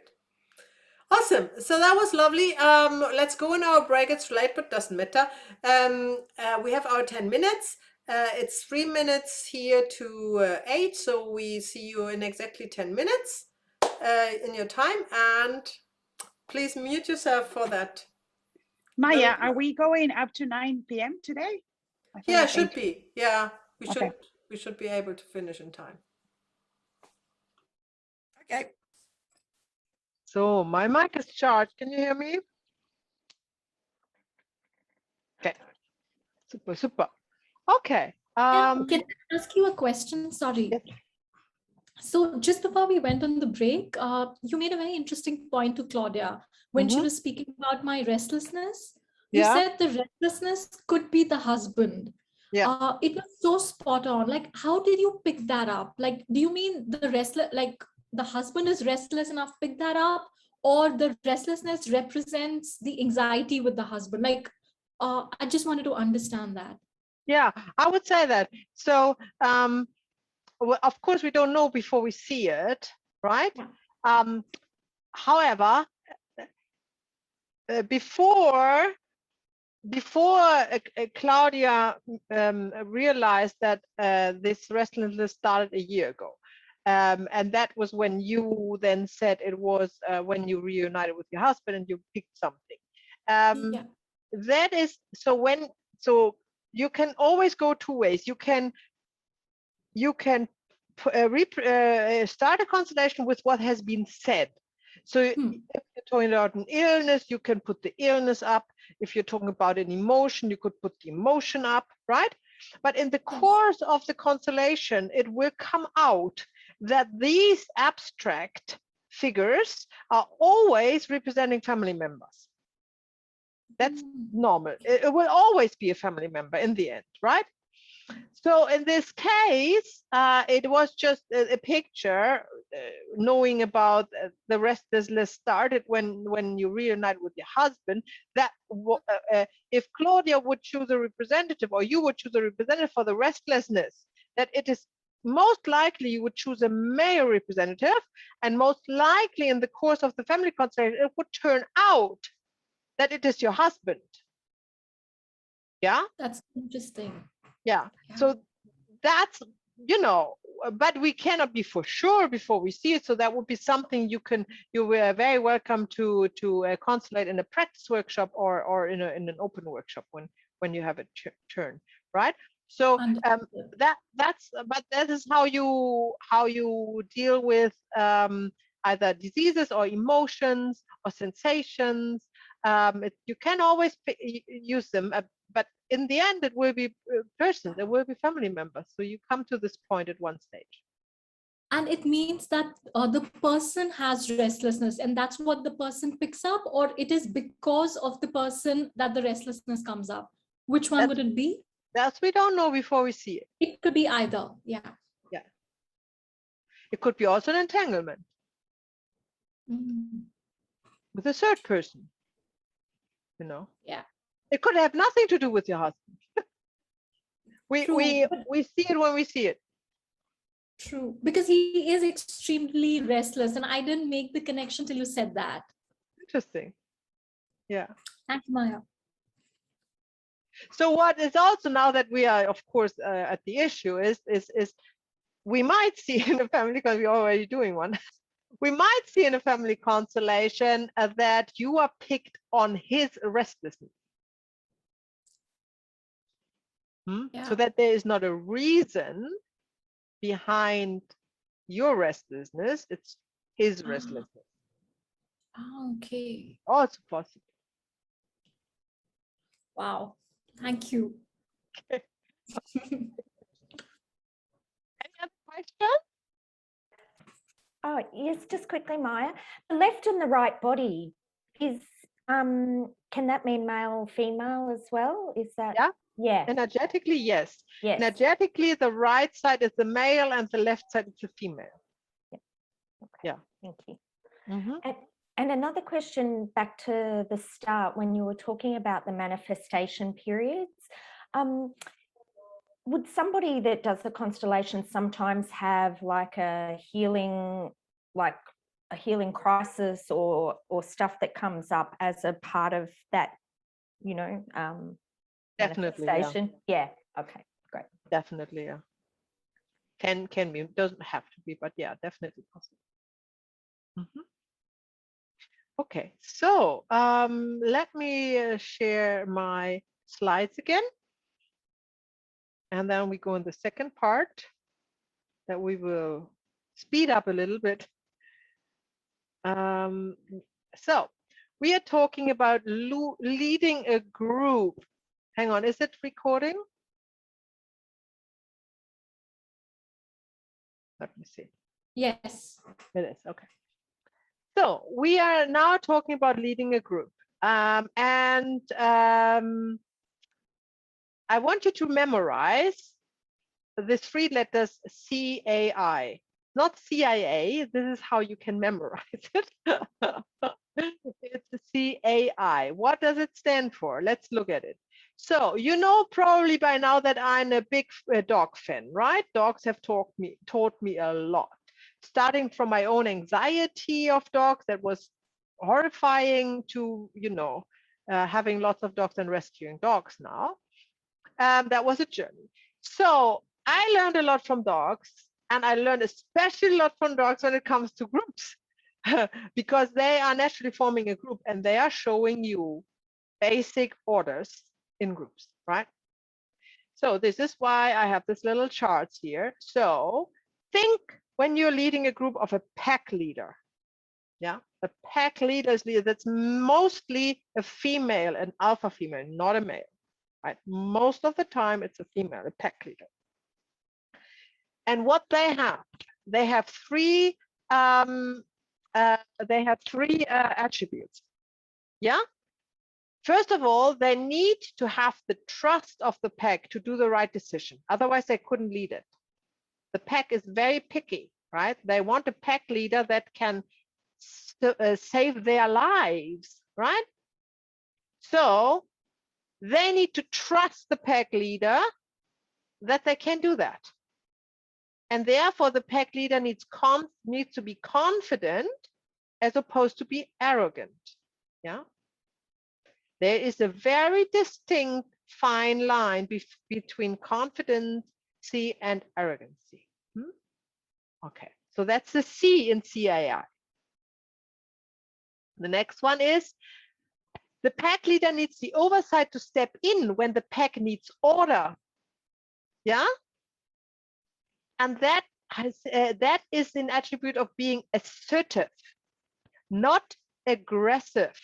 or dismissive, right?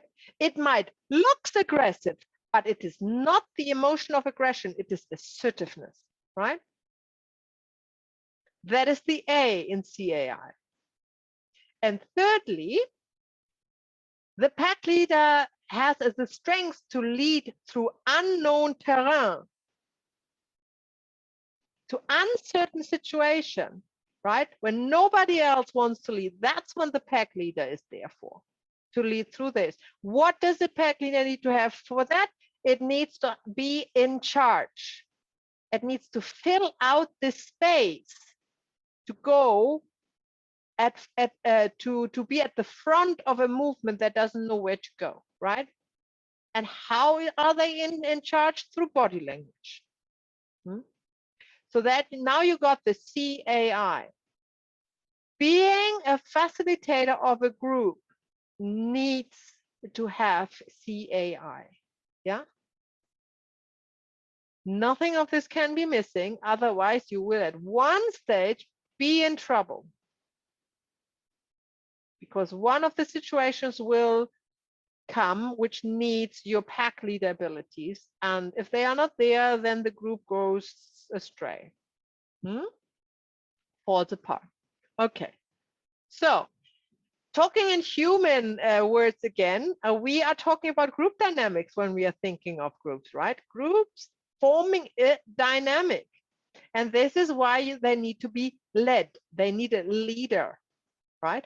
Otherwise, they would come in their own dynamics. That's kind of a natural process. That's like a natural process, like water always wants to be flat, right? And not on an angle. Water always is flat. So this is kind of a natural thing. This is same in groups. Groups that have no leader start a group dynamic. So, and that's very interesting. What happens in a group dynamic? There are lots of psychoanalysis books about it, just on this topic for centuries. What does the group leader, the pack leader, the group leader in a family constellation workshop, which is a facilitator, has to think about to pick on group dynamics early and to make sure to be back in charge? First of all, comments towards other participants is a pitfall, right? If you allow any participant to comment on another, you have lost the group. Yeah, be sure you have lost the group, because it's not the one comment. It will be another one and another one. And all of a sudden, the group will devour a participant in front of your eyes. Because that's what a pack does. So a clear rule here, and you can state that at the beginning of the workshop, nobody is allowed to comment towards another participant. If anybody has a question, it has to be addressed to the leader, to the facilitator. No chit chat between the participants whatsoever. Somebody feels to address something about a constellation, about an observation, it's towards you. And you decide if you take that and make it a thing or not. But they can't. And you always protect the client or the other participant that it is addressed to, right? That is your role. They are not coming to be judged by other participants. That's not why they come. They want to feel safe in your workshop. And you can only guarantee the safetiness if you don't allow a comment towards us. And the comments can start nice, right? But they are not nice. Because there's then always another comment which is not so nice anymore, once you allow a comment. So no comments. And also nice comment is a judgment. Judgments are not always negative. They're also positive. It's a judgment. So beware of comments. Then a participant wants to help another participant. Also not possible. The only helper in the room is you with the help of the other participants. So everything goes through the facilitator. It's like a channel. It all has to, it's like a funnel. It all has to go through, right? Nothing can be directly helped from a participant to another. It's all going through you. You are the leader. You are diverting the help, right? Where it's needed and where it's not needed, right? So how does it look like? Well, the most common things are participants trying to comfort another participant who has an emotional outbreak by talking to them, going to them, hugging them, stroking their arm, or saying something stupid like, it's okay, or anything like this, right? That is when a participant thinks they help somebody else because they have no idea what helping is. They haven't studied it like you. They don't know nothing of the art of helping. They are just reacting from their own need, which is conditioned to what they have learned. That's all that happens, right? Absolutely no. Can't allow that, right? This is easy to discipline a participant towards an unknown participant. You just say to them, hey, go back to your seat. Please don't disturb, whatever's going on. It is much more complicated if it's a couple that come together, right? And they sit together, and then one has an emotional outburst, and it's kind of a custom in this couple that the other is comforting, right?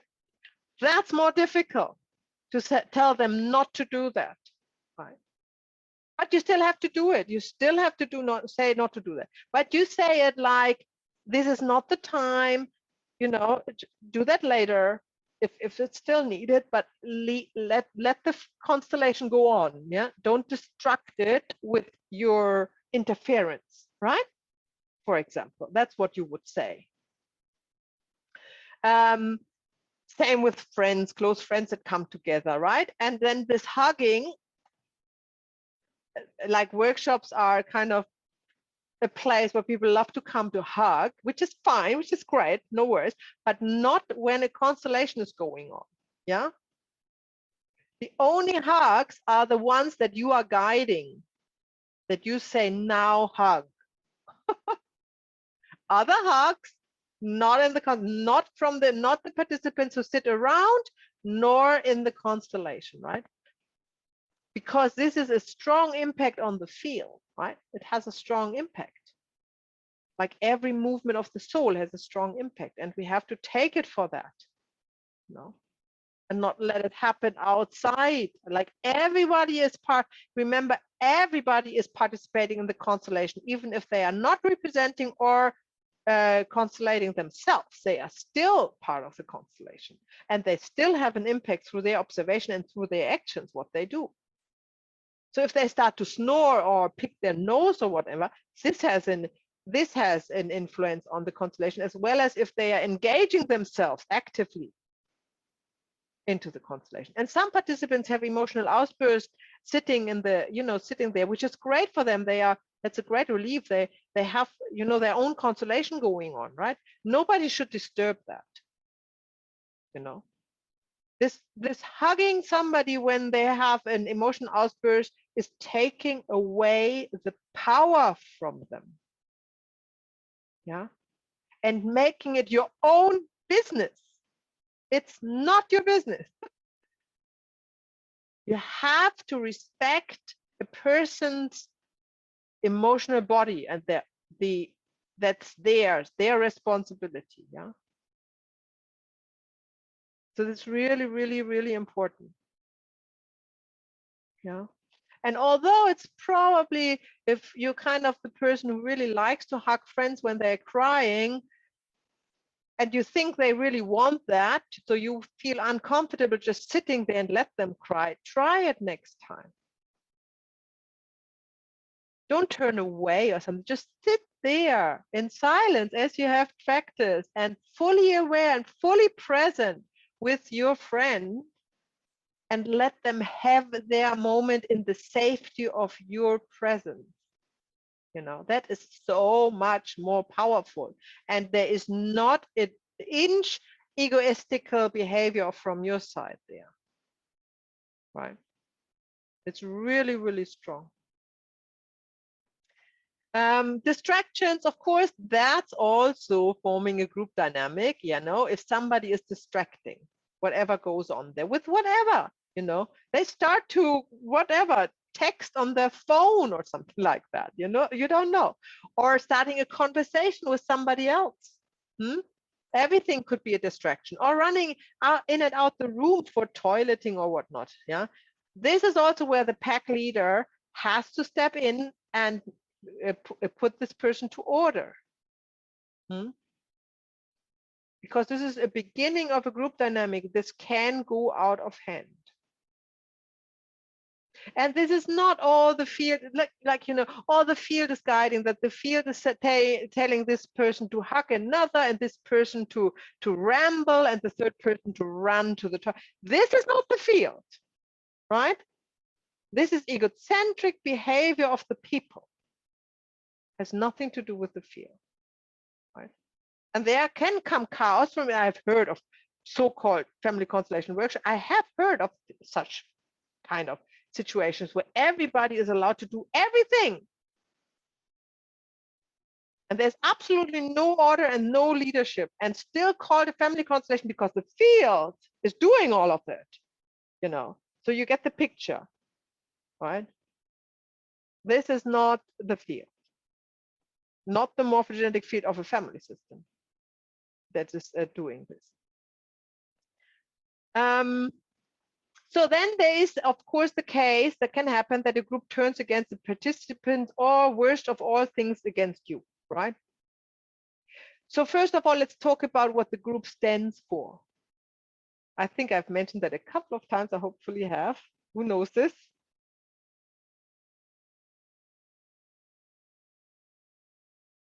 Mother. Thank you. And what does the leader or the teacher stands for? Father. Father, right. So when somebody, and I have witnessed that, is turning against the group, like you are all like, you know, tantrum, they have a mother issue. They are turning against the group. They're disappointed from the group. They're disappointed from their mother. They have a very deep-rooted interrupted movement towards the mother. But when somebody's turning against the leader or the teacher, they have a deep-rooted issue with their father. So when the group is turning against you because you lost the leadership, now you have your own constellation going on with your mother, right? Okay. And if they are turning against you, then you are representing the father for somebody who is leading the group now. So these are all things that are the very end of a group dynamic. This is not going to happen out of nothing. This is a result when you lose the group. And that is what can happen, right? So this is why you are applying CAI at all times and not let the group slip away once. Because then it happens twice, and the third time it could be turned against you. And it's just, you know, the workshop is over. And the possibility to conduct healing family constellations is over. No, because you have to deal with that. Right? And you might be very frustrated as well. And you might never do it again. So be aware of the group. They are wonderful helpers. We could not do anything without the group in family constellations, right? But only if they have a leader. Otherwise, they are not wonderful at all. So leading, now you have the group, you have the, so we talked about leading the client, we talked about leading the group. Now we are leading the representatives, yeah? They are individuals, they are not the group, but they are not the client. So how do we go about leading representatives? So first of all is they need to be prepared, right? They need to be prepared for their role. And it could be very brief by telling them, you don't need to do anything. You just relax. Everything that I ask you and you answer is from the field, you know. So you don't need to worry about a performance of some sort, you know. So that's a preparation, right? If you know, you can go, you know, broader. You can talk 10 minutes at the beginning of a workshop, especially if you have a lot of newbies there. What to be expected and what you expect from a representative. Of course, you can do that. But the minimum thing you do is you do not need to do or think anything. Just trust. I see what I need to see. You don't need to see it, but I will see it, and just go with whatever there is. Just, you know, answer my question. And that's all. That would be the minimal preparation of a representative. Of course, we know what, and you might have that always in the back of your mind. The representatives are always talking to you, not to somebody else if you don't want it to. So they have to ask you first, right? They are not starting discussions in between themselves. And well, we come to that, I think. Let's go ahead with the chart. So first question is to the client: does the client wants to be represented or not? It's a question, right? It's not given. Some clients who are very, very versed in family constellation, they might want to represent themselves. And that's cool. That's always better. So if a client says they want to represent themselves, then that's best. Yeah. But if the client says, no, I choose for good reasons that somebody else is representing me, that's also good. That's what we do. Because then the client can see him or herself in somebody else. Which is also often very healing to observe, right? So that's a choice. I think it's a choice. They can choose that. And they can also swap. They can say, I don't want to represent it. And then halfway through, they could ask if they can jump into the role, or the vice versa. They can represent themselves, and then they decide they want to represent it. Or you decide that for them because you see this is too stressful, or somehow you feel like, no, they need to be represented now. They're kind of, you know, doing their own thing as a client, being too much in their personality and their story, can't really connect with the soul in the constellation. Then you just say, okay, sit down, here's a representative. So you can decide that if you want to. If you think it's beneficial for the family system. Remember, you are helping the family system, not, you don't do what the client wants, you're helping the family system. So when you lead the representative, do you guide them into position or not? That's another decision you have to do. In a classical family constellation, the old way, if you will, you put your hands on the shoulder of a representative, and then the client does. The client put the hands on the shoulder of a representative and guides them gently into a position where they want. That's how it all started. And you can always do that. But you can also say to the representative, okay, find your own space. Where do you want to be? Or you can put the representative into position, not the client. So that's all possible, all open, right? Then you give the representatives time to become focused and collected.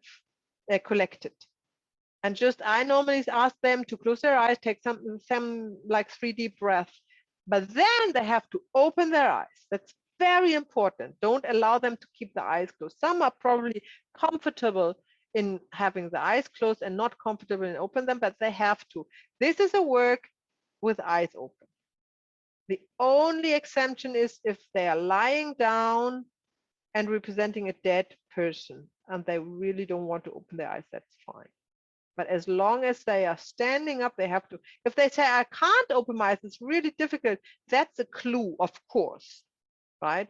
I mean, that has a strong impact on the family, but they still need to open their eyes. Okay, so they must be focused and collected. And then when you know, when you had their moment when then you ask them to open their eyes, but not to look at each other. Look at a space in the room first. And then very gently, every representative should find where they're drawn to, where the gaze drawn to. Because what happens if you have friends that are in a constellation and they close their eyes and they're probably unexperienced, but even the experienced ones, and then they open their eyes and they meet the eyes of a friend, they may start to giggle, or, you know, they are in this situation where they, you know, and you really don't want that. It takes time to get them out of there. Maybe you have to change roles, you know. So you want not to look at them. If they are not looking at the first, when they open their eyes and they have time to, that will be different. They will be in their role more connected with their role. So that's a little hint to have it more like smoothly going, the start of the constellation. So again, can't emphasize that enough, never to talk to each other. I know this is not going to happen. I know they start to do that. This is just, it is, but it is still the rule. The rule is not to talk to each other. The rule is they have to raise a hand and ask you and tell you what they want to say, and then you decide if they should say it or not. Yeah.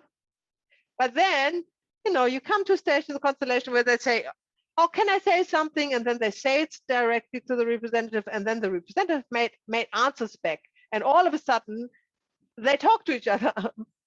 So you do have to interrupt that at a point, but you still pick what they say and suggest them to say that in stronger words, because they would normally use slang words, normal speech.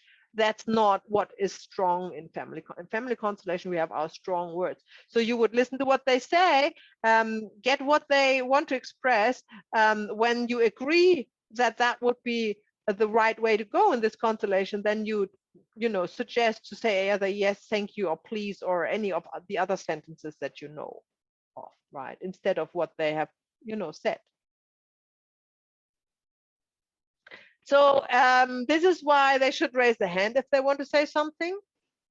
So it's really, really good if you're strict at the first few minutes with this, so everybody gets it, you know, that's the way it works. So if you have the situation that giggling and chattering and everything is going on, now you just have, you know, be in charge through body language. You have to put yourself in charge through body language.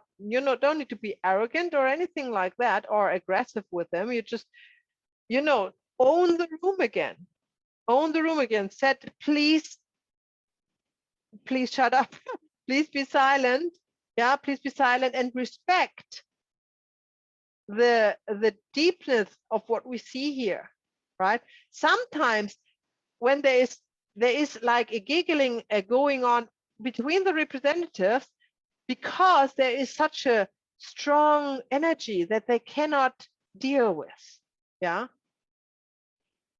And this is part of the constellation. And I have seen that over and over again in big, you know, where lots of deaths are in war situation, or in crime situations, things like that. I have seen that they start to giggle. What helps? Or smile, or grin or something, right? And then the others start to giggle because they pick on it, think it's funny, right? And then what you say it is body language, and you say, this is very serious. Everybody will shut up. Because you see how serious it is. And then you just, you know, you own it with your body language, and you say, this is very serious. And that has the effect that everybody is connecting back to what's going on in this family system. Focus back on it. So you don't need to kind of punish the people who are, you know, giggling or chattering. You're not even addressing them. So you're not starting a fight. You're just saying to everybody, this is very serious stuff, and it's really not appropriate to laugh about it. Hmm? And then they will understand. Hmm? Changing the positions is also a way to lead the representatives. So the first, often is that the client sees a constellation. They said, "Oh, I think I want my mother over there." What do you think? Are you going with that or not?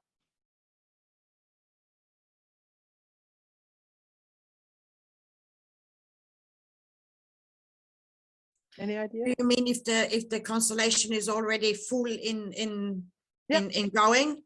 Mm-hmm. No. No, exactly. No. The client is going to just have the feeling that, it's back to the story. Yeah. And the client feels uncomfortable with what they see.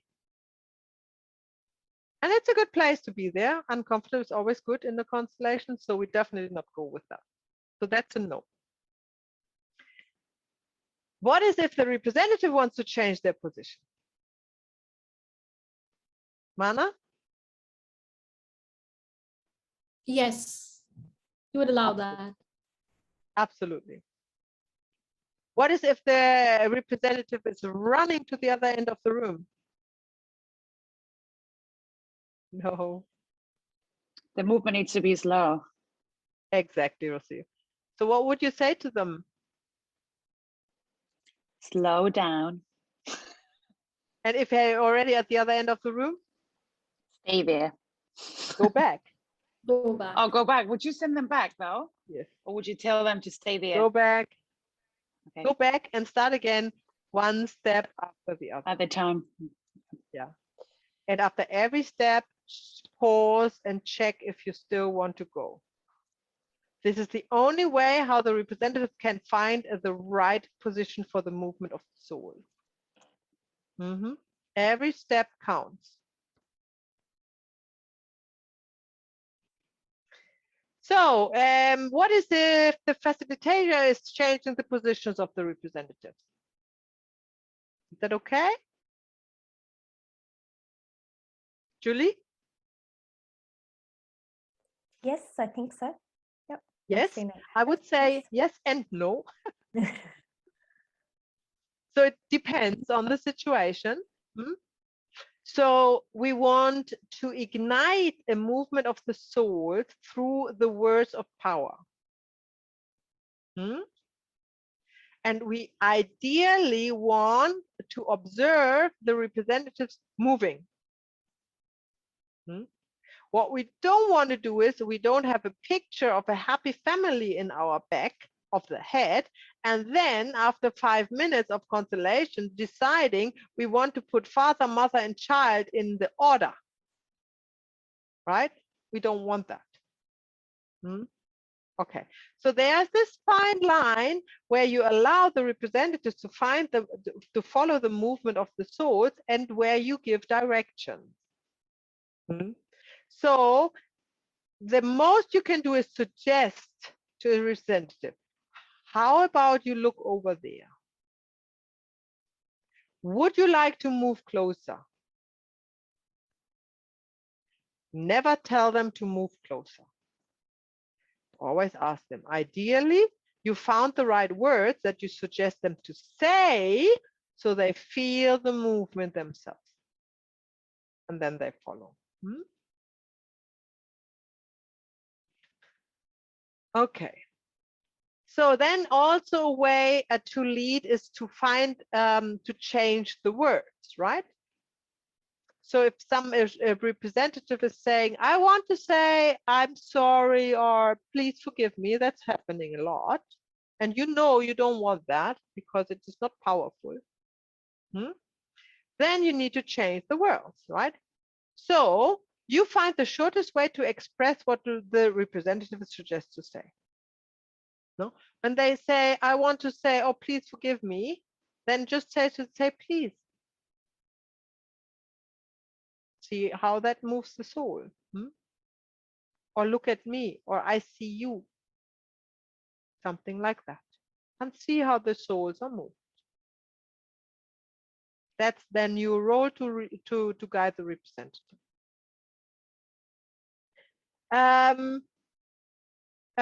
You have to stop a representative if they say too much, right?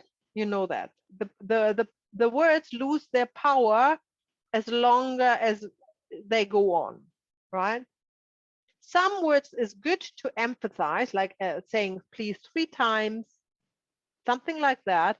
But that's different to when a representative wanted to say something which you have agreed to say that, and then it just goes on. That's not what you want. So you have to find the right time to stop, in which is immediate. So the right time is immediately when you think, oh my God, this goes on. You say stop before you even think twice. You know, you can always say, you can go to the representative, say, what do you want to say? Talk to me, right? Talk to me. And then decide if you want them actually to go on, but don't allow them to go on when you have suggested to say something and they'll say it, and then they add, right?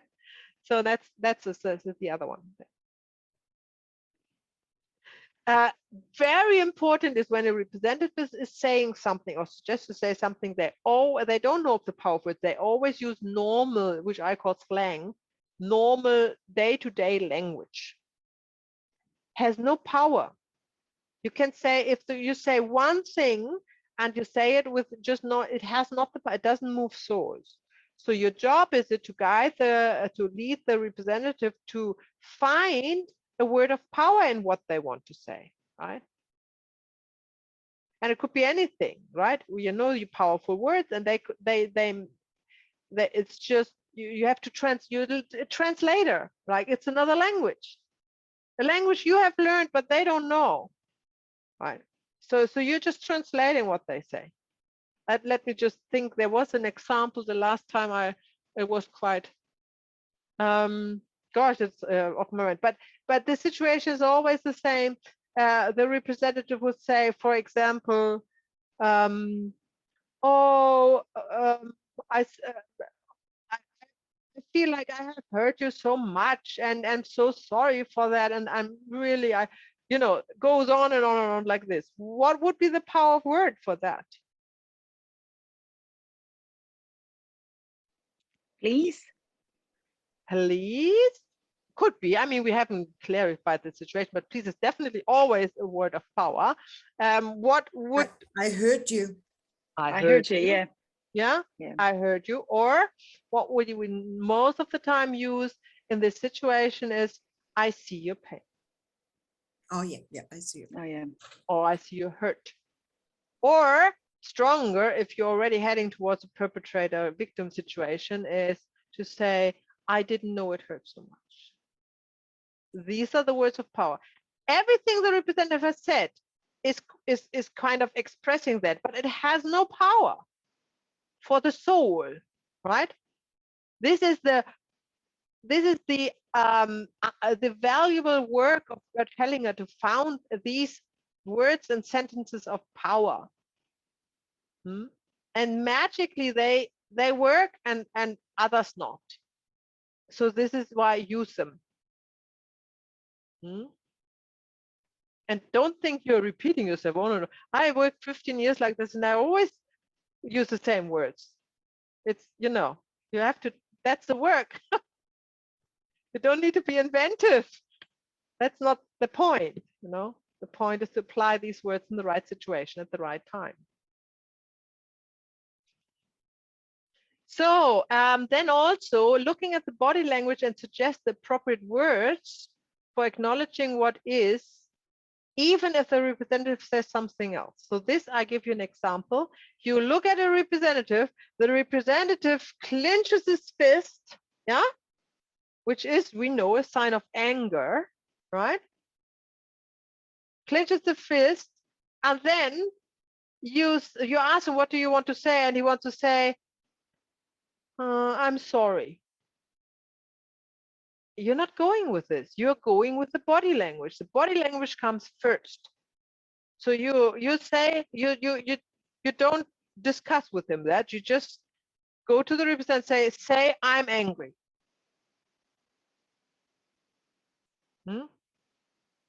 And then he would say, I'm angry, and would say, oh yeah, well that actually, that feels really right. Yeah. Because the body isn't lying, ever. Body language is always right. This is by observation of the representative, and the little things goes a long way. They don't know their body language, but you can see that. So, and then refer to your quoted and use the magic 3 words when you feel like there's nothing else coming up for you. It's always please, yes, or thank you. Yeah, cool, easy. Yeah. So every single sentence, can be replaced by one of these 3 words.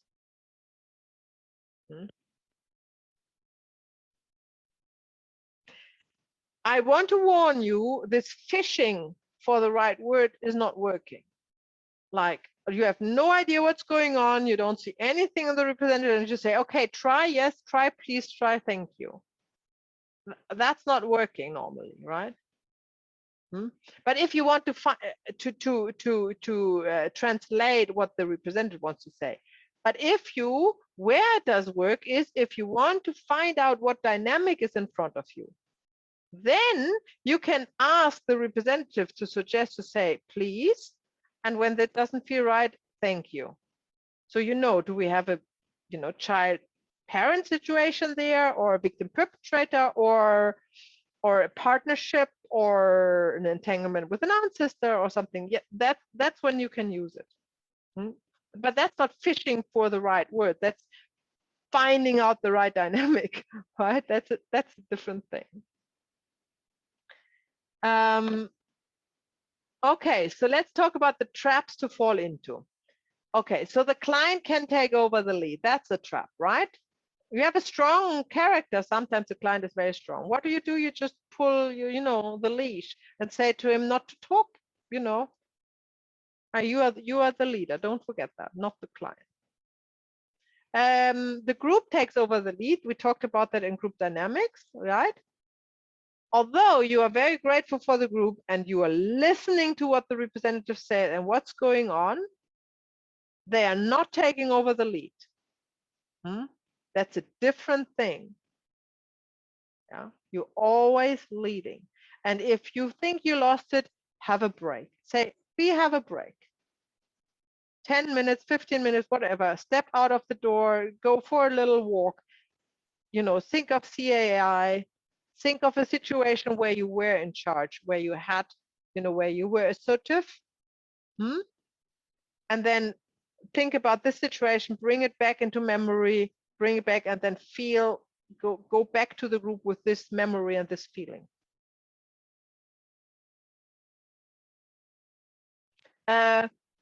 One person of the group takes over the lead. Yes, you often have this one who wants to sit on your chair, right? And this is not only in family constellation workshops, at every group event. You have this one person who really wants to be the one in charge because they think they are better than you, although they paid to come for, this is an arrogancy, which is definitely childish behavior. But this can happen, and they will be very nice and they will comment on what you say. They always have a comment. When you say something that's not up for discussion, that's not to open a discussion, and you don't want any comments from anybody about it. That's not feedback. That's not what this is. Taking over the lead with a big smile, and often they are appearing to be very humble and adoring you, right? Oh, be careful. They're the first ones to pull out their knife and stab it in your back. So just don't give them room. Easy.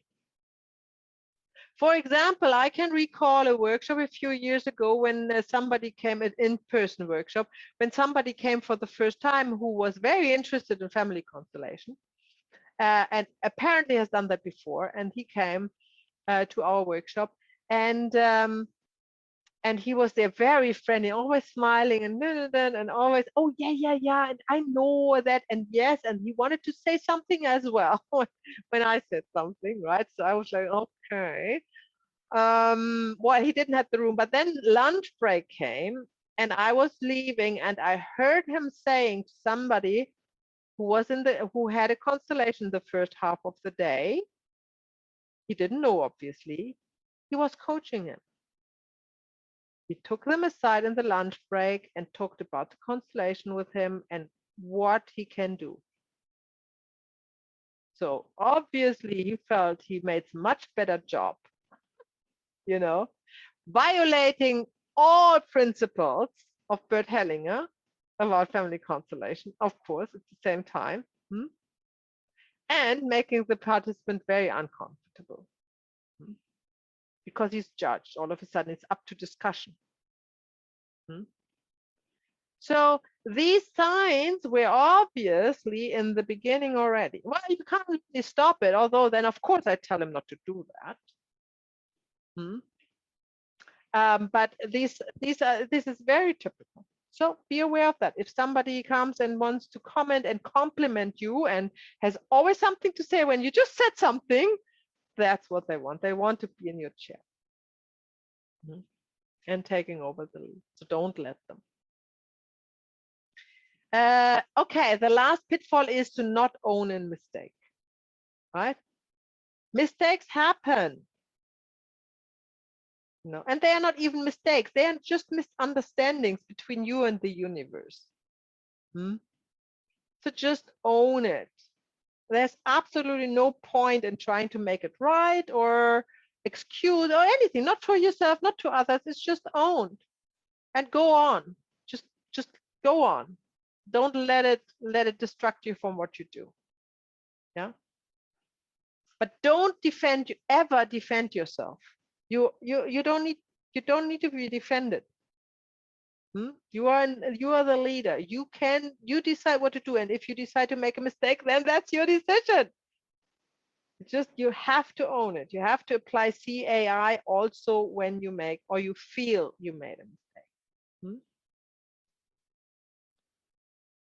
What else do we have? Okay, when you feel confused in the constellation, of course that happens, especially when you start. That might happen every time, Go and focus on the nearest family members. Make it small again.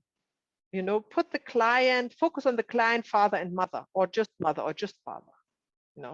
Go back to the nuclei. And probably let everybody else sit.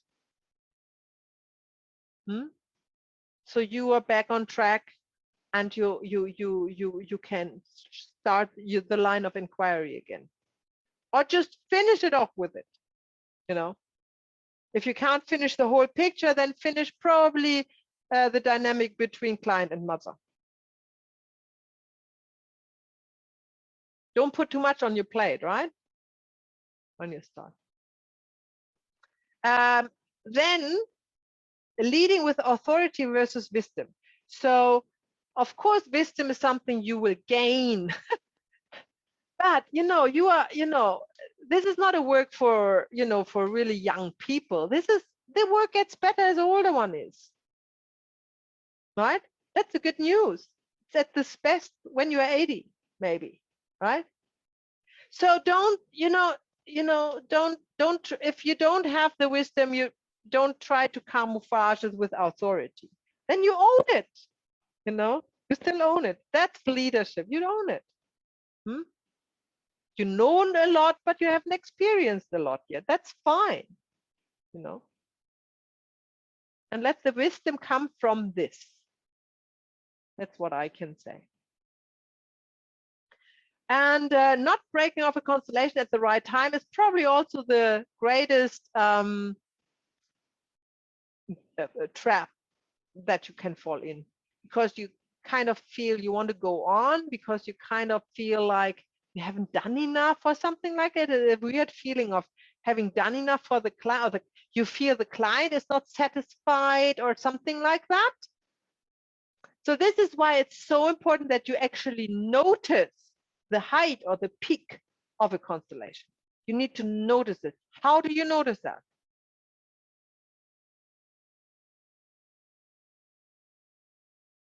When there was movement. Yes, but it can be still, going on. It's not probably not the peak of the constellation. Julie, what would you say? Maybe the emotion of the client, like if it's brought Relief. Like something- what? What emotion? maybe tears, sadness, like a release, or Okay, actually, or a smile when they've got to a, yeah. We are getting closer. It's so a release or tears can be in the middle of a constellation. That's not a sign of a peak at all. Could be even the start, right?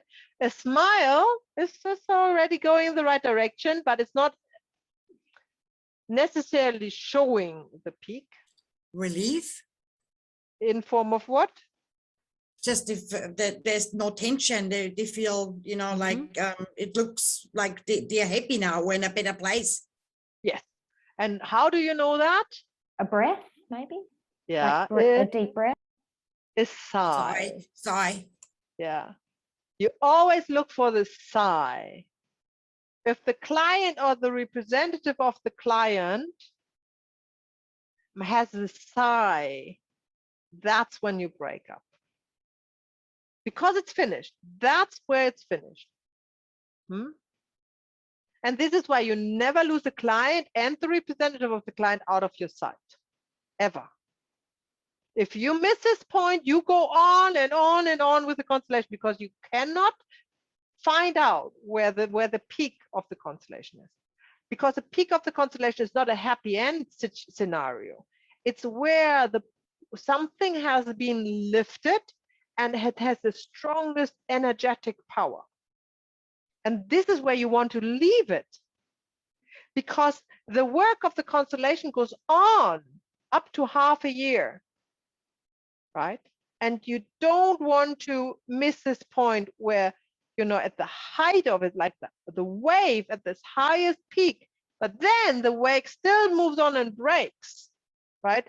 But you break up where it's the highest point, where the wave is, right? Because everything else is happening naturally. And if you do practice workshops or you practice for friends and families, make this one of your major target points that you want to practice or experience, is to find the sigh. Literally, the sigh of the client or the representative. They do sigh.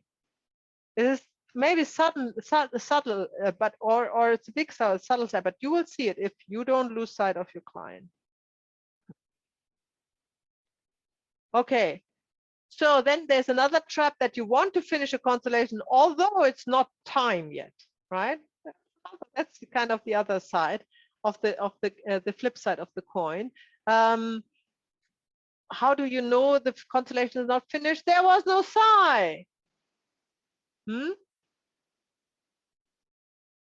So you may have missed it. Now this is your problem if you don't know that.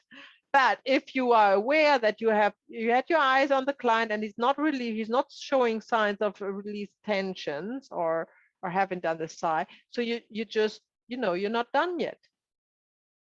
Just go ahead. And if nothing moves and you don't know how to go ahead, that's not when you break it up. That's when you came to the core of the problem. Where we typically find the person that is missing or a family secret, right? That's typical. So that's kind of the start. Everything else was foreplay. And now we have the main part where we actually do the work. And then we can finish it. Oh, I'm thinking we're going over 9 o'clock now. So I have to round it up here. Let's see. Overlooking an important fact, a person in a constellation. Yep. Of course, it can happen. Own it. It's a mistake or misunderstanding. Let's just own it. Nothing you can do. The client wants to talk about the meaning of the constellation after it's done. In a workshop, you would say no, you don't do that. In a one-on-one constellation, if you have still time, maybe a little bit, because it's always in a one-on-one constellation a little bit more counseling involved than in a workshop setting. So that's up your call, but definitely not in a workshop setting. The client is not satisfied with the result. Well, you know by now, that's not your problem. Don't make it your own. No, it's the expectation of the client. You done what you do, you're done. Everything else is not yours. Okay, no time for the exercise, but not a biggie. It was just a meditation anyhow that I wanted you to guide in case we have time, which we don't. But I hope you learned a lot today. Please come back tomorrow fresh, refreshed, refreshed. And at the same time, it's not the time change yet. For tomorrow, it's the same time, but your Google Calendar will show you the right time anyhow. I totally trust in this technology. And if you have questions or if you're thinking about it tomorrow and you have questions, address that at the beginning, yeah? So we can talk about that. Okay. Okay. Thank you, Maya. Bye. Thank you very much. Thank Have a you. good Good night, evening. everybody. See you tomorrow. Bye. Bye. Bye. Thank you.